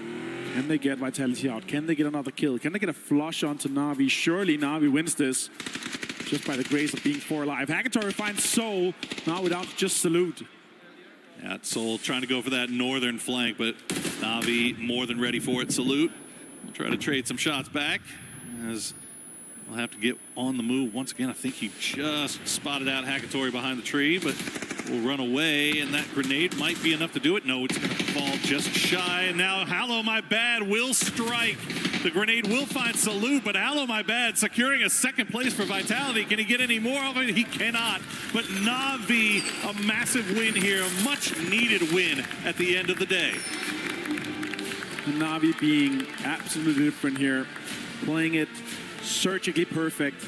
They did not want to risk it. They wanted to be 4 alive to secure this chicken dinner, and it's going to put them quite deep into the race here. Sure, it's their first day. Tomorrow they got 6 more games to play, and they're going to be ending up somewhere in the 40-plus points here after this game. What a way to play it. But the story of this game surely has to be Tiggleton and his new duo partner of Gustav. What a way to impact this northern side, and what a way to make a name for themselves in this last game. It's a massive salvage game for them, and definitely going to be feeling a lot more comfortable going into day 2 after that big performance to close out the day. So hopefully maybe get a little confident snowball rolling there as well. But Navi, man, I gotta feel like if they were in a better, if they had a better first 5 games, sure, they were in a position to where they could have been a lot more deadly if they were more in a spot to take high-risk plays. But instead, they realize, okay, we need to have a win here. We need to just secure this. We're 4 alive. We see the kill feed just lighting up like a Christmas tree. Let's not throw. We don't need the kills just yet. Let's just get these placement points. We're perfectly positioned for it. We'll take the 6-7 kills to go along with it, and that's going to set us up very nicely for day number 2. He didn't even get the point for the kill there, but he did get the point for placement. Surviving out from Gen G there. Vitality also, what a great day for them. Fantastic day for them. They're able to put themselves into 60+ points, so that's absolutely amazing. Even maybe 70+ points here. So far, so good. Virtus Pro saved, Made in Thailand saved, Twisted Minds, Team Vitality. In my book, AGL is also safe. Yeah. On the other side of that coin, teams that we were keeping eyes on, Petrichor Road. Out. I don't know, buddy. I think you might be donezo. Tai Lu also in that same predicament. So we'll see. I mean, like you said, I mean, anything can happen now that you got Myth and Twisted Minds in there tomorrow. You got T1 that's had an insane day today. That's another team that could just farm. You're really at that point, if you're one of those teams that are kind of sitting lower, you just hope that some team comes in tomorrow and just pops off and sponges up all the points, lowering that cut line. If I would be deciding it right now from what I'm thinking is going to happen tomorrow, I think Petrichor Road is absolutely out. Tai Lu is absolutely out. But my worry is Super's going to be out? Or are there going to be that, 16th, 15th place team? It's going to be so many teams in that big make pack. One big game is going to jump you up straight into the top 8 quite easily. And does Made in Thailand Myth, do they go out and farm tomorrow? Do they go for the triple digits? Do they go for the absolute dominance? If I know Kiss right and the guys, they're going to come in and have so much fun with everything tomorrow, just fragging out and pulling up on everyone. Well, that's the thing, is that team is probably at their most dangerous when they have no fear. Like they're not worried about anything. They're not concerned. They know they've made it. So they're just going to take all the high-risk, high-reward plays. And usually when you're playing loose, you're playing fast, those rewards end up being pretty large here. You could say the same thing about Twisted Minds. That's not a team that you want to have to play when they're playing confident and don't have the stress and the pressure of having to reach that cut line as well. So we'll see. Obviously a lot of things on the line here tomorrow when we play with groups B and C to close things out.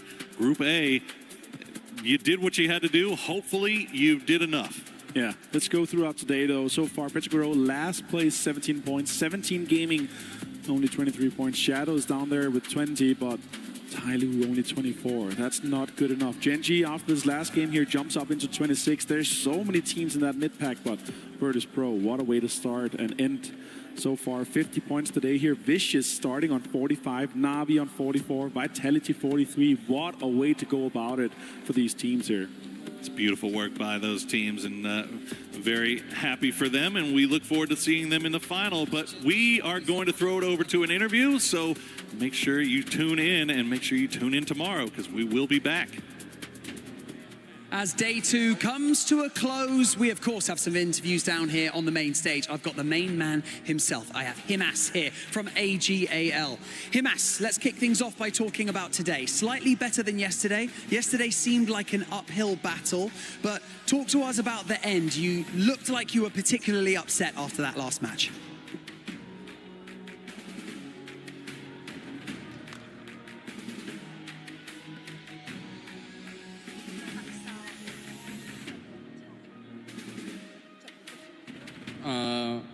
Trận cuối cùng bọn em cần nhiều điểm hơn để có thể vào chung kết, nhưng mà bọn em vẫn làm không tốt, cho nên là em hơi bực ạ.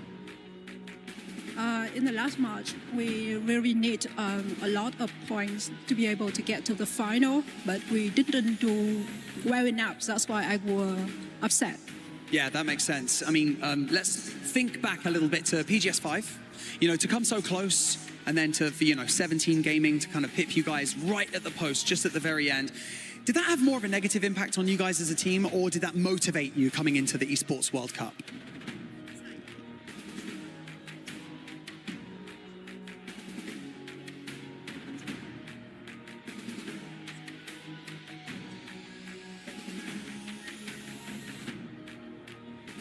Sau khi mà giành top 2 ở BGS5 thì bọn em đã lấy lại tinh thần cũng như là động lực để có thể bắn giải tiếp theo. After we get to the top 2 of PS5, we try our best to get here. That's fair. And, you know, touching on what you said earlier very quickly before I let you go, 61 points. Do you feel like you've done enough to get into the grand finals? Em cứ nghĩ là hôm nay em đã làm đủ tốt để có thể để đến được vòng chung kết không? Việc mà 61 điểm thì em nghĩ là em cũng không biết được. Nên là em phải chờ ngày mai, nốt ngày mai để mới biết được có được vào chung kết hay không. 61 points, we really don't know at the moment. We have to wait until tomorrow to be able to know we are going to be in the final or not. It's true. Himas, stoic, but you know what? You're a legend of the esport. Thank you so much for joining me in this interview. You're an absolute legend. Don't go anywhere because we have another interview set up right across the way with, of course, Kalaris. Yeah, thanks very much, Barney. Production, can we cut the stream? You're doing me dirty. What is this? All right, I've got... we played basketball earlier. Have you ever played basketball? Yeah, I played in the NBA. Oh, this makes way more sense. Ibby here, the coach from Virtus Pro. So you guys have looked spectacular today. My first question for you guys is 85 points going into that last game, a very aggressive 2-2 split. Was this you guys limit testing, or you did lose 2 on the rotation?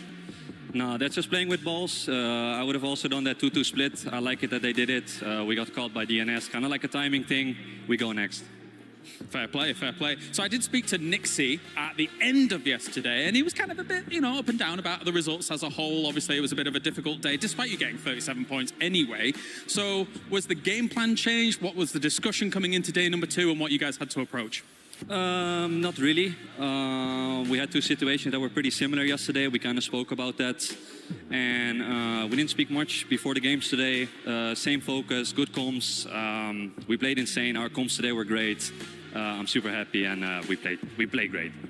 No doubt, no doubt. You did look really, really good here today. So let's go kind of bigger picture here for a moment. You guys are obviously in that grand final, but for Virtus Pro, for the Esports World Cup Championship and everything like that, the club championship specifically, for Virtus Pro, obviously I think a lot is on the line. You've got a lot of strong contenders across some of these games as well. How are you guys looking at it as a whole? I mean, we know it's really important for VP. We're going to try our best, and I know we have a really good chance. The team is looking really good right now, and we're really confident. So we're going to give it our all, and I'm really looking forward to the finals. All right, thank you very much, Ibiza, for joining me here. Production, you can't find anybody else much taller than this man, so get out of here.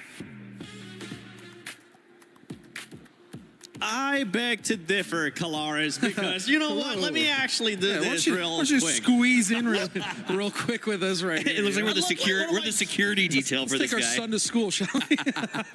I look like one of my kids. I swear. But honestly, we're going to talk about that last game a little bit. We had Navi being able to put up a good performance there in that last one. And finally, I was getting ready to wave those red flags for Falcons, but it all comes down to just one superstar player being able to make plays, getting those kills, and boy, did he show up with Tick. Well, so we talked about earlier today with like Navi and Falcons and how they were having tough days, but they were still sort of grinding out this 5 points per game average. And the goal with that is that you have that one big bopper out of 6. Both of them got it in the end. Navi obviously comes out with the win through placement points, Falcons is with kills, but now they're back in the race. And that's what I expect from these two teams. That's what I expect from any great team, right? That's where the difference is made.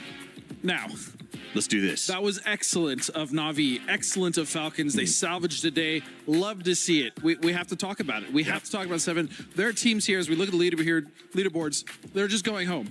Now, AGAL in full sense, there is a high possibility because of the teams coming into tomorrow, Myth, Liquid, Twisted Minds, that they sponge up enough points to make 60 just about the cutoff. But we're talking about Shadow Esports, Supers, and unfortunately, Petrichor Road, I think their run is done.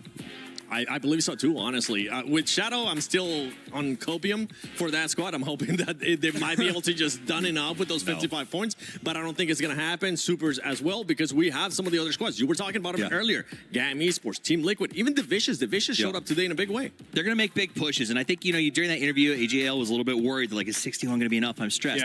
I think it is, because at the end of the day, there are 5 teams below them that are basically eliminated today. They just haven't gotten enough, and they're way below that cutoff.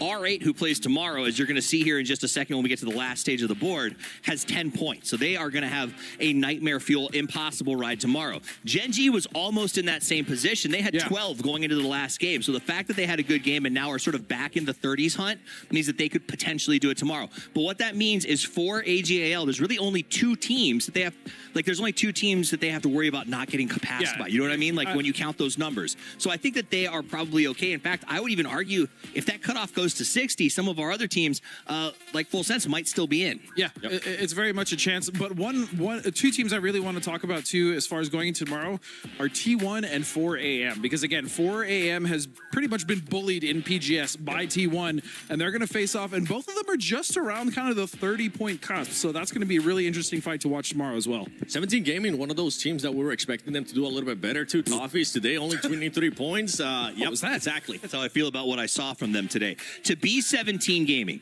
to get the middle drop on every map, to have the chances to move. And it wasn't like they weren't getting circled. Like it wasn't sliding to extreme circles in every single game. No. They should have been able to play those placements, set their traps. They just did not do it. And for a team like 17 with players like Xiao Wu, I just don't think that that's acceptable. Well, I mean, you want to talk about some teams that are also coming in tomorrow that are really struggling. Geeky is one of those. They only got 23 points in their first day of play, and they're really going to need more than that, plenty more than that, if they want to actually qualify into the finals. And the reason why it's so scary for some of those squads that we were talking about that we're in Group A, that we don't think that we're able to do it good enough because of what we have been able to see today out of Falcons, right? We were talking about them earlier on, saying that it's starting to look a little bit sketchy. Then they have an amazing game. Same with JDG. The team was at the bottom at one point and was able to bounce back. There's a lot of squads here that have been able to bounce back, and with the way that some of the squads were performing in that Group B, it is a little bit sketchy. Especially like when we look at the Falcons highlight here, you see Gustav making a good play. And if the rumor is true that they did make a change to who is the in-game leader,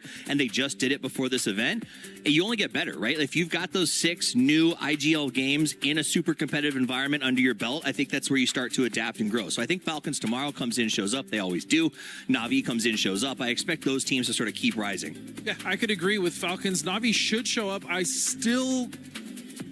feel like in that last game on the south side, they could have done more. They could have been a little more proactive to get some more points. Do I fault them for it? No, because as you stated, they just need that win. Right. They just want to be safe. But again, the champion mentality, yes, it's just top 16. I wanted to see more. That being said, Falcons, I do agree with. I think they're in a good position. And after that game, kind of a sigh of relief. Hey, we just need to play at least decent tomorrow, and we should make that cutoff. So you say champion mentality, and I agree with you. I get that idea of like, you want that sort of aggressive, take all the points idea. But I think Poro pointed it out as well. He said they just were in a position where they couldn't risk it. They had to get the 10. They knew the win was on the table. And it's fair. But to me, that actually is my champion's mentality. The idea, the ability to go, now is not the time, right? Like that is a really tough thing for a lot of pro athletes across the board to truly wrap their head around. It's like that this is not the moment. This is where we go slow. This is where we stay passive. This is where we make moves. And the beautiful thing is that tomorrow we'll get a chance to see both of those champion mentalities, because Myth is going to be coming in, Falcons is still going to be here, and tomorrow will be the final day of PUBG Battlegrounds at EWC 26 group stage. Don't worry, we still got a lot more to come your way. Hopefully you guys enjoyed today. Shout out to production. Shout out to everybody being able to work this amazing event. And I can't wait to see who's going to be going home tomorrow, because we'll finally get to crush some keys.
Trying to aggress on that angle? No, they're just going to try to cut this off. Oh, but VC is coming back behind this one. That might be a big problem for Lee if he doesn't make sure that he monitors that. I think he spotted it, but this backstab now having a big problem. That means that the two players for Tai Lu have to deal with VP in a much closer range threat.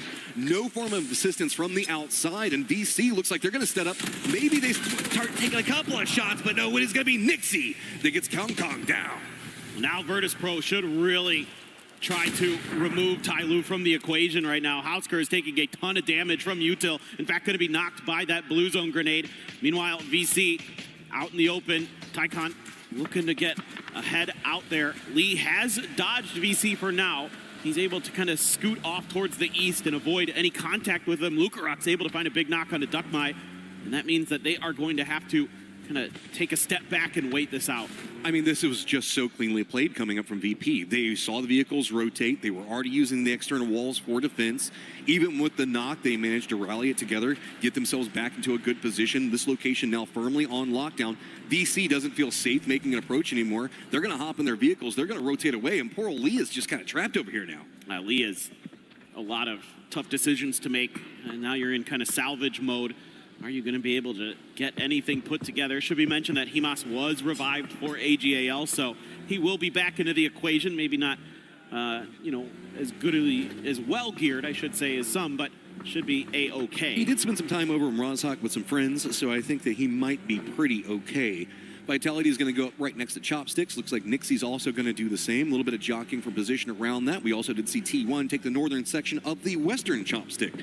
Now also having Everest kind of leave the territory means that JDG still has one of their players back, but Falcons are wanting to use it to get a little bit of high ground control and vision before they jump into the circle and kind of figure out what the lay of the land is in front of them. Yeah, and it should give them a little bit of info now as to where exactly JDG is going to be set up. Based on where that car is going to be driving off to. You can see Kickstart immediately kind of recognizes that he's going to have a little bit of free space in front of him with that hillside that cuts off the compound from JD Gaming, and going to be using that at least to do a little bit of scouting, a little bit of peacocking out there from the top as well. Some gatekeeping that's going on as VC can't really find any way to approach. Gatka proper is open with Sharper having just two players over there right now, and I think that they've managed to explore that, figure it out. Shadow also has to figure out how to get in the circle. They're right on the edge of it with their compounds, but it's a little bit dicey as they do have Super on one side of them and Falcons on the other. But, I mean, Simon for VC is going all the way back up to Everest. The other players just, they can't find a path into this at all. Well, Simon is trying to get some info for them, I believe, trying to find some open space in the circle that his team can get into, and if they can't, they just got to group up and take a fight. So that may be plan B. If you could kind of suss out that it's Shadow Esports in that compound, maybe you try to take that fight. The Supers have grouped up into 4 players inside of those blue houses that are up on that hill, so it is going to be VC on the edge.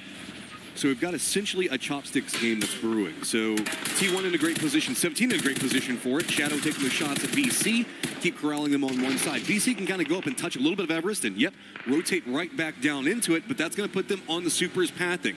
There is no way to really make it past this unless you just run right by the Supers as fast as possible. Remember, Supers have been taking shots over at Shadow, so I think that they can squeeze by here. You're now in the fields. Where do you go? If you keep going south, it's right into T1. If you go for the compounds, it's going to be 17. Yeah, I think the edge of the hill here is about the best you're going to get with the tractor and the hay bales potentially, or are they just going to keep going and try to craft something? Or maybe the other Chopstick very open. Nice find here for VC, actually. Oh, they squeak it through, and the new circle pops. They're barely in it. Chopsticks just entirely abandoned by the circle, and it is just fields galore in the center of this one. Navi already on the move. Jinji on the other side of it. 17 regrouping, and it looks like those two squads are running right for the same compound. No doubt. Pretty funny to watch the Supers there just turn right around to the compound, and here we go. Already a couple down. Bean ran over his teammate. He's going to go down to Ferris. Oh. A huge grenade from Spyro takes down Soul and Genji on their last legs. Navi just comes in full control on it, finally starting to have a couple of knocks as Salute manages to make some magic happen, but he is in a ton of trouble the way that this is all set. Hackett already knows where he's at. Looks like he's just doing a nade just to make sure and keep some control over the territory. So Salute's got one building, but the way that this has all gotten set up, it's pretty much Hackett versus Salute and nowhere else to really go. Oh, Nate's going to bounce pretty awry on that. Is anyone's legend now going to get involved? Nowhere else to go. It's time to just trash. Yeah, VP's here too. They've seen that kill feed. They know where this fight is happening. Salute runs out of ammo. They're going to drop downstairs to try to hold the line. AGAL taking down Na'Vi. Salute able to weaken them up enough that he's maybe bought himself a little bit more time in this game, but how much is that going to matter?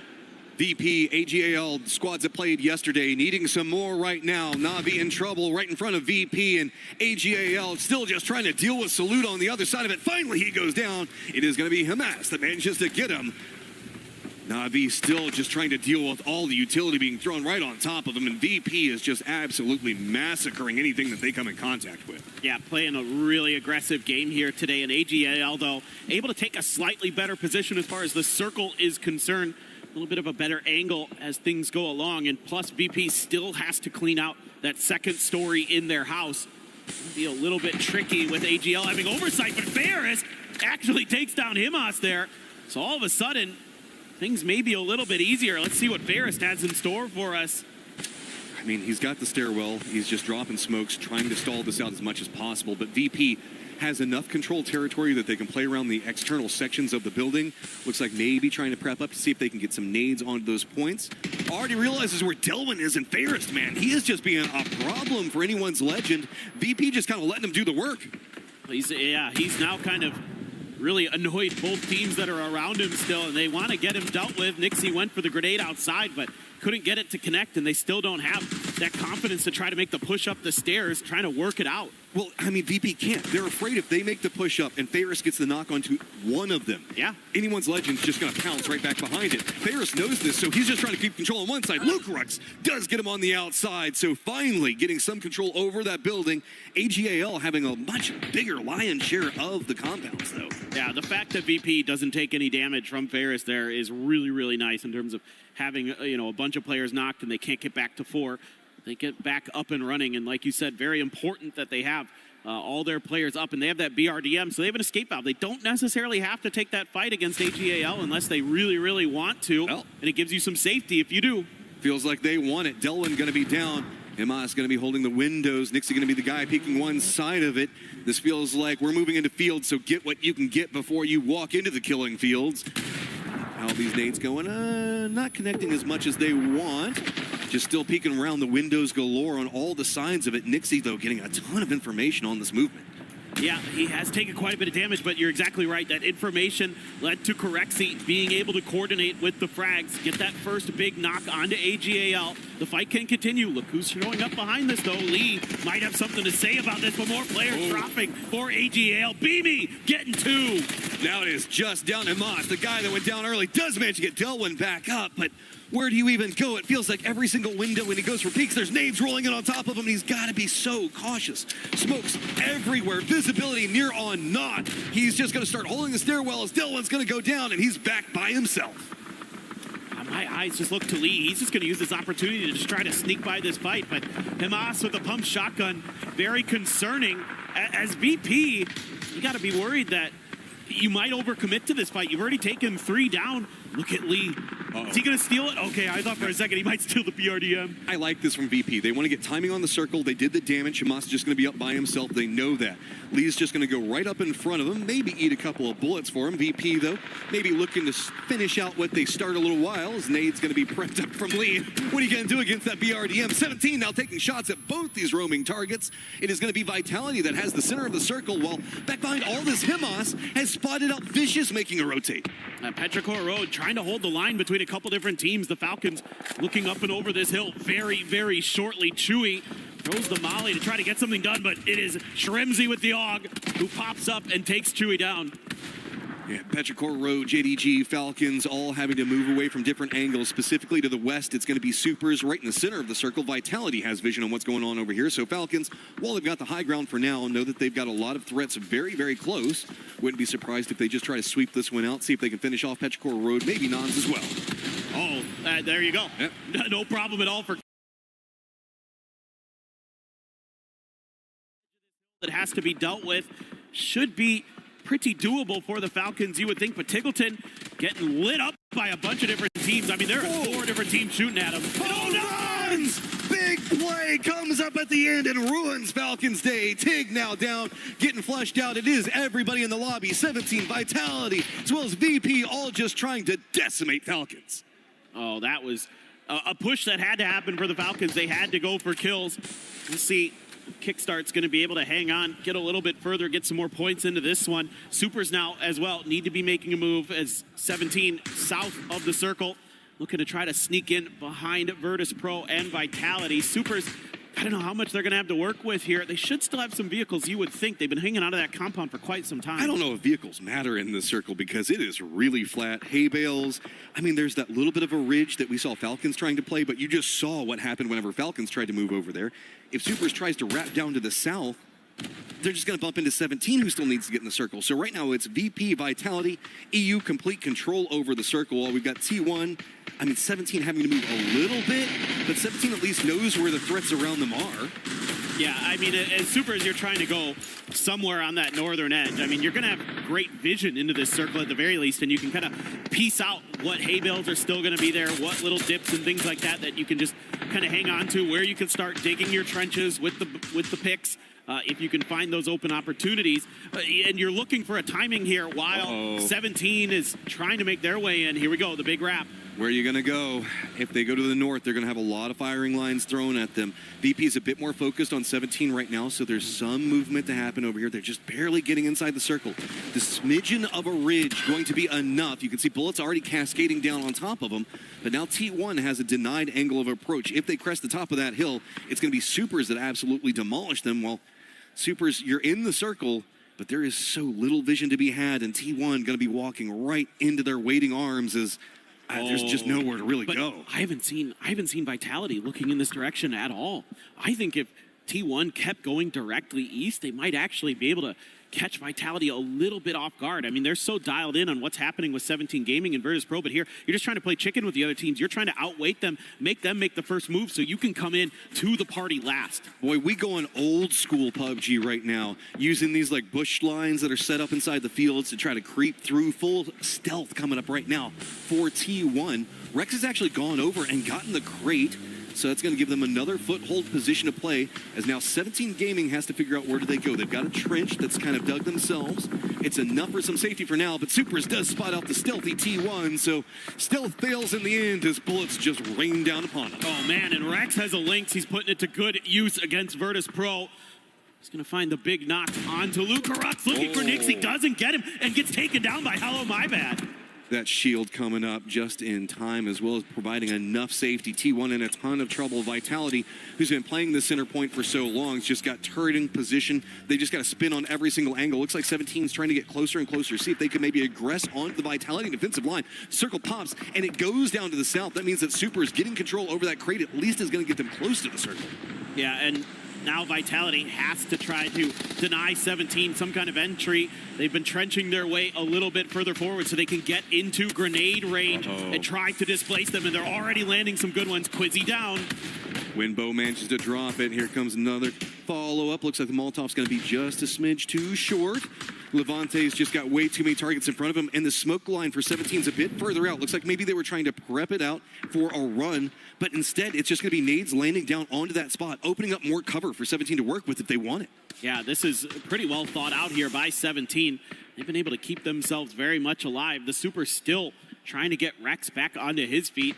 I think they just are able to get there, but they're taking a lot of damage along the way because everybody else has been able to dig in, find spots inside of the circle, or create some safety of their own, and that has made it very, very difficult for them, still being on the outside looking in. Another crate going to be dropping in just ahead of them.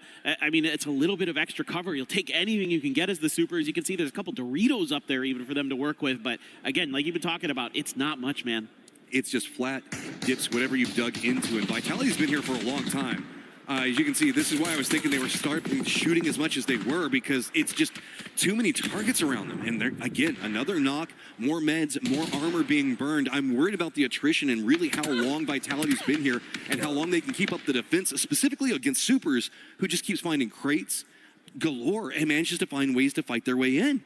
Yeah, it's been rough sledding. Their armor and other things, but a good grenade from Guman. Find Nixie. Is he going to be able to get the flush off the back of it? No. The follow-up grenade not quite where it needed to be. Lucarux, in the meantime, gets back up to that first aid level of health and looking to maybe res Nixie if possible. We're in a bit of a paper, rock, scissors style moment right now where we've got VP eyes on to supers. They can't move too much because they're in nade range from the supers.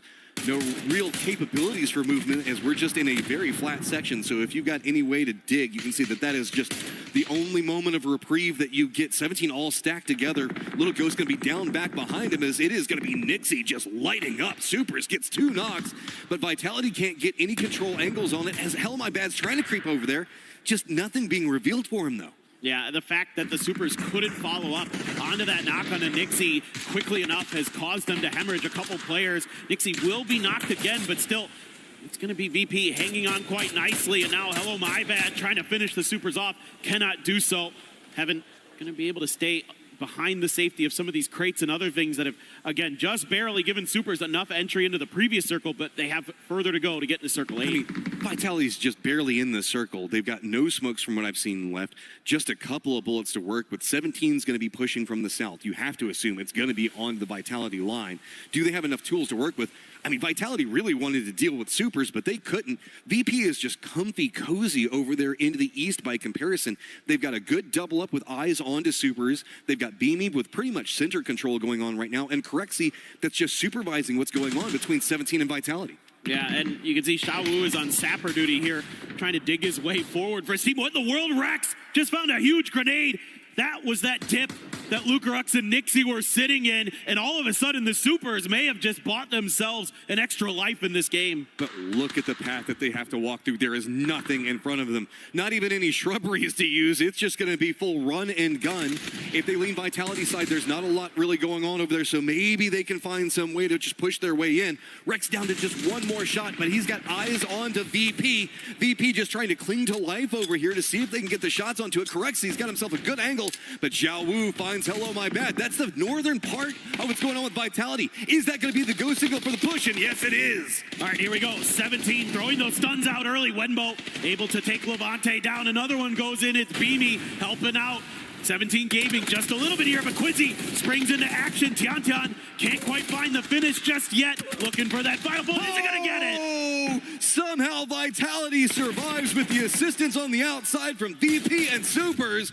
Now it's VP full focused, 15 kills. These guys are fragging out on this lobby. Super's got nowhere to go. The Dorito, not enough cover. Yeah, and that's a huge knock because the timing here getting very dire for the Supers. The blue is just onto Heaven's back, and he's going to be taken down there. Yeah, can't get any further forward. They go down in third. How many more kills can we see VP get? As it is Beamy just charging to the center of the circle, using the cover that he's got set up over there. Peeking back on over into a very weakened Vitality. Backs up against the blue zone, and not much that they can really do to walk out as they manage to find a smoke. But can they even find the angle that they need to take down Beamy? Beamy still one more stun, and that's a big kill on the Levante. Just keep chaining them together. This is just brutal. Creeping forward, there is nowhere to go, and that is going to be VP with a big win. That's exactly what the doctor ordered. A team that started out looking pretty good yesterday and couldn't quite keep it together as the day went through, and they come out swinging. Loved the early aggression that we saw from the beginning to the end of that game. VP was taking fight after fight and winning them so cleanly, so well, and that's what allowed them to get into that late stage, have 4 players up, have their spot dug into that circle already, and they're able to hold the line. What did they end at? 16 kills? Something like that? Idea going for you right now is that VP, where we were talking about a bit underperforming from our expectations with them yesterday, they got 35 points on the day. They just got 26 in one game. That's the VP I was expecting. They just sent themselves into the grand finals. I mean, I think that's basically guaranteed now.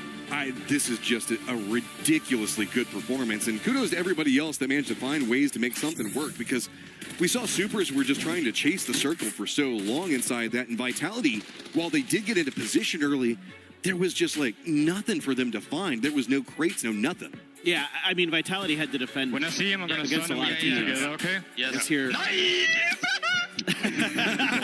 Was that Nixie? That sounded like Nixie. That was a Nixie if I've ever heard it right there. I want to give Vitality a lot of credit. They were dealt a really tough situation there because Yeah. there were a lot more teams that had to try to fight through them than VP. So they were defending on like 3 different angles. Yeah, they had supers that were messing with him, 17 that was making the foot push that was right on top of him. And again, T1 they back there for a while. They just didn't have a lot to work with because they were having to take care of so many threats around him. And yeah, Vitality is another squad that played yesterday and needs to find points. So a later stage performance coming in from them, absolutely big. As let's go ahead and toss it back over to the studio.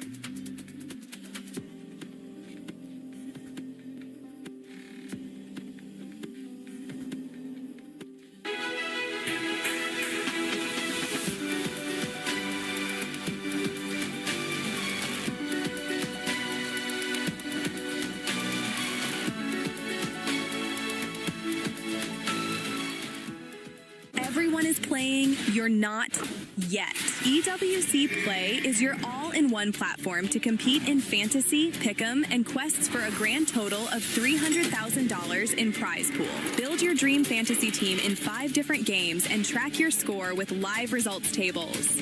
Predict the winner of every game, every group stage, and every tournament.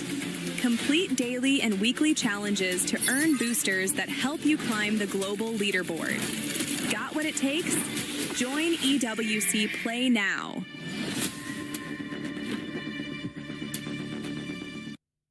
Hey, Kalaris here at the Esports World Cup for 2026, and I've got myself Salute here as well as Maddox to do the translations here before day number 2's games do start things off. So my first question for Salute, of course, is coming into day 2, which is their first day of gameplay, how is Gen.G feeling about their preparation and going into these first games? 일단 살로스 선수 첫 번째 질문은 일단 오늘 파리 경기장 와서 오늘 첫날 또 경기신데 지금 기분이 어떠시고 좀 어떻게 준비하실지 궁금합니다. 일단 파리의 날씨가 너무 좋기 때문에 컨디션이 너무 좋고 그 다음에 경기장이 EWC에서 너무 좋은 데를 제공해줘가지고 좀 마음 편히 준비를 하고 있는 것 같습니다. Yeah, I mean, the Paris atmosphere is very good, and the weather is really clear. So, yeah, I mean, feeling really great. And also, the EWC actually provided a really good stadium for us. So, yeah, it's actually a very good atmosphere to prepare. Fantastic. And I guess my follow-up question to that is, did you guys get to watch a lot of what was going on yesterday? And what do you think about some of the performances from those teams? And are you concerned about some of those teams?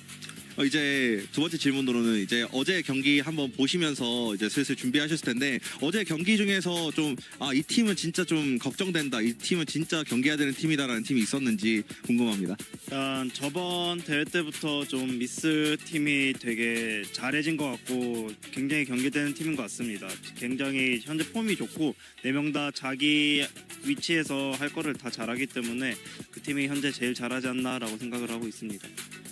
Yeah, since the last PGS, I think Myth has been definitely a titan. So yeah, I think their gameplay is really great. Their form, all of their 4 players' form is actually really great here, and also their cohesive plays are actually showing off. So yeah, I think that Myth is actually the one to look for. Makes a lot of sense. All right, 감사합니다. Thank you very much. Gosu, the flute. Oh, so good. Oh, Gen.G. Oh, what a win. Interview, please. No, come back, please.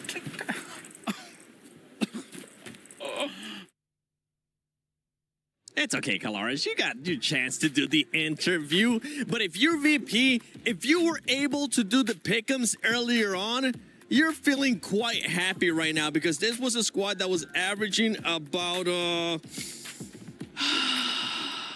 5.8 points, and they absolutely smacked it coming into this one. Welcome back, everybody, to 7WG, joined by Godspeed, Lays, and Toffees. Lays, VP, showed up today.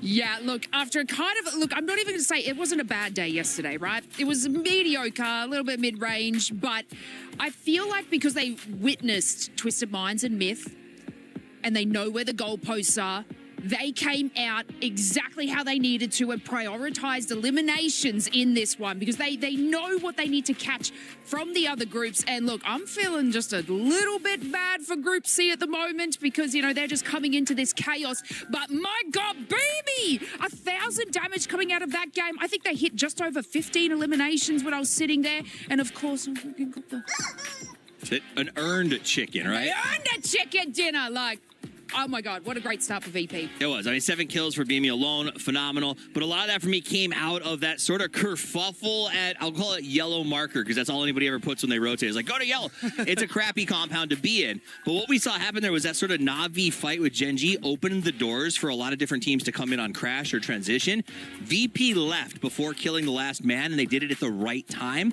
That put them in a great spot, and that BRDM let them stop right on top of Tyloo, who had just gone through the trouble of digging a hole with a grenade to lay down. They were like, oh, well, thank you, Tyloo. We will take that spot. And that was the crazy thing about that game as well, as we look at the leaderboard here with 27 points for Virtus Pro. I mean, they, as you stated, in that compound, they had to deal with AJAL. They had to somewhat deal with Na'Vi. They had to deal with Gen G, right? All those teams are coming down to the Southwest. Well, I'm saying VP had to deal with all those teams as they were down there, and then they got that BRDM. They were able to shift into that field, which I also just want to talk about this as well, right? Like, how many times, Steve, would we have seen that field ending before and been like, man, it's just cooked for all the teams out in the open. The fact that there is now deflades and the nades can create cover. You have a pickaxe. This is so cool for me to see, because before these fields were it was just death, and now teams are finding cover, creating plays. It's so sick. So, Seven, I know that you haven't had a chance to be on this patch since they added the digging. Yep, I love it. This has been this game was a showcase. Probably one of the coolest. Exactly. additions. These fields traditionally have just been an absolute, I mean, honestly, terrible situation to find yourself in. Yep. Yeah. The fact that 17 lasted as long as they did, the fact that Soup on the north side, I thought they were cooked early, but the Soup boiled over. They got in the circle, they dug the hole, and they made it work. So I do think this has been a pretty good case study for how the pickaxe, how the destructible trade can be a benefit. I think it's one of the best additions they've added, personally. And when I was talking with Kalaris yesterday after the show, he asked me, what is the one thing that you're enjoying the most so far? I was like, the digging. It just changes the dynamics so much of certain areas. We got a chance to see it yesterday, but as you guys just mentioned, we just saw it perfectly in that scenario. And the BRDM, I want to see a little bit more of that splat maker, because I wanted to see them being able to run some people over with it. Yeah, I mean, I think that BRDM has been a huge staple so far in this game. Yeah, I love it. I'm not the biggest fan of it. Historically, Godspeed has not been a BRDM lover. It has gotten stronger with the nerf to the Panzerfaust. There's a few less counters, but it's been very good. We've seen it over and over again. I do think, sometimes the pickaxe a bit overpowered. Maybe a few changes for like the durability or things like that would be good. But the holes, I love the fact that we can change the terrain. Yeah. I also want to give a shout. Another thing that was added not long ago was res beacons. We saw a trap at a res beacon in that game, and we'll get back to that. But right now, props for Virtus Pro, man. 7 kills for BGMI. That's what you were talking about too, Lace. BGMI with those 7 kills, and honestly, a good pick-me-up and a great start for this squad, considering what was happening yesterday. As you were mentioning, not really one of the best days. Today, they started off hot. Yeah, and like I said, they really need to have that momentum because, they know what's coming for them in these other groups, and they really did hone in on those eliminations and all those kills there. But I sort of want to move more maybe to our teams that didn't do so well and that I had on my books.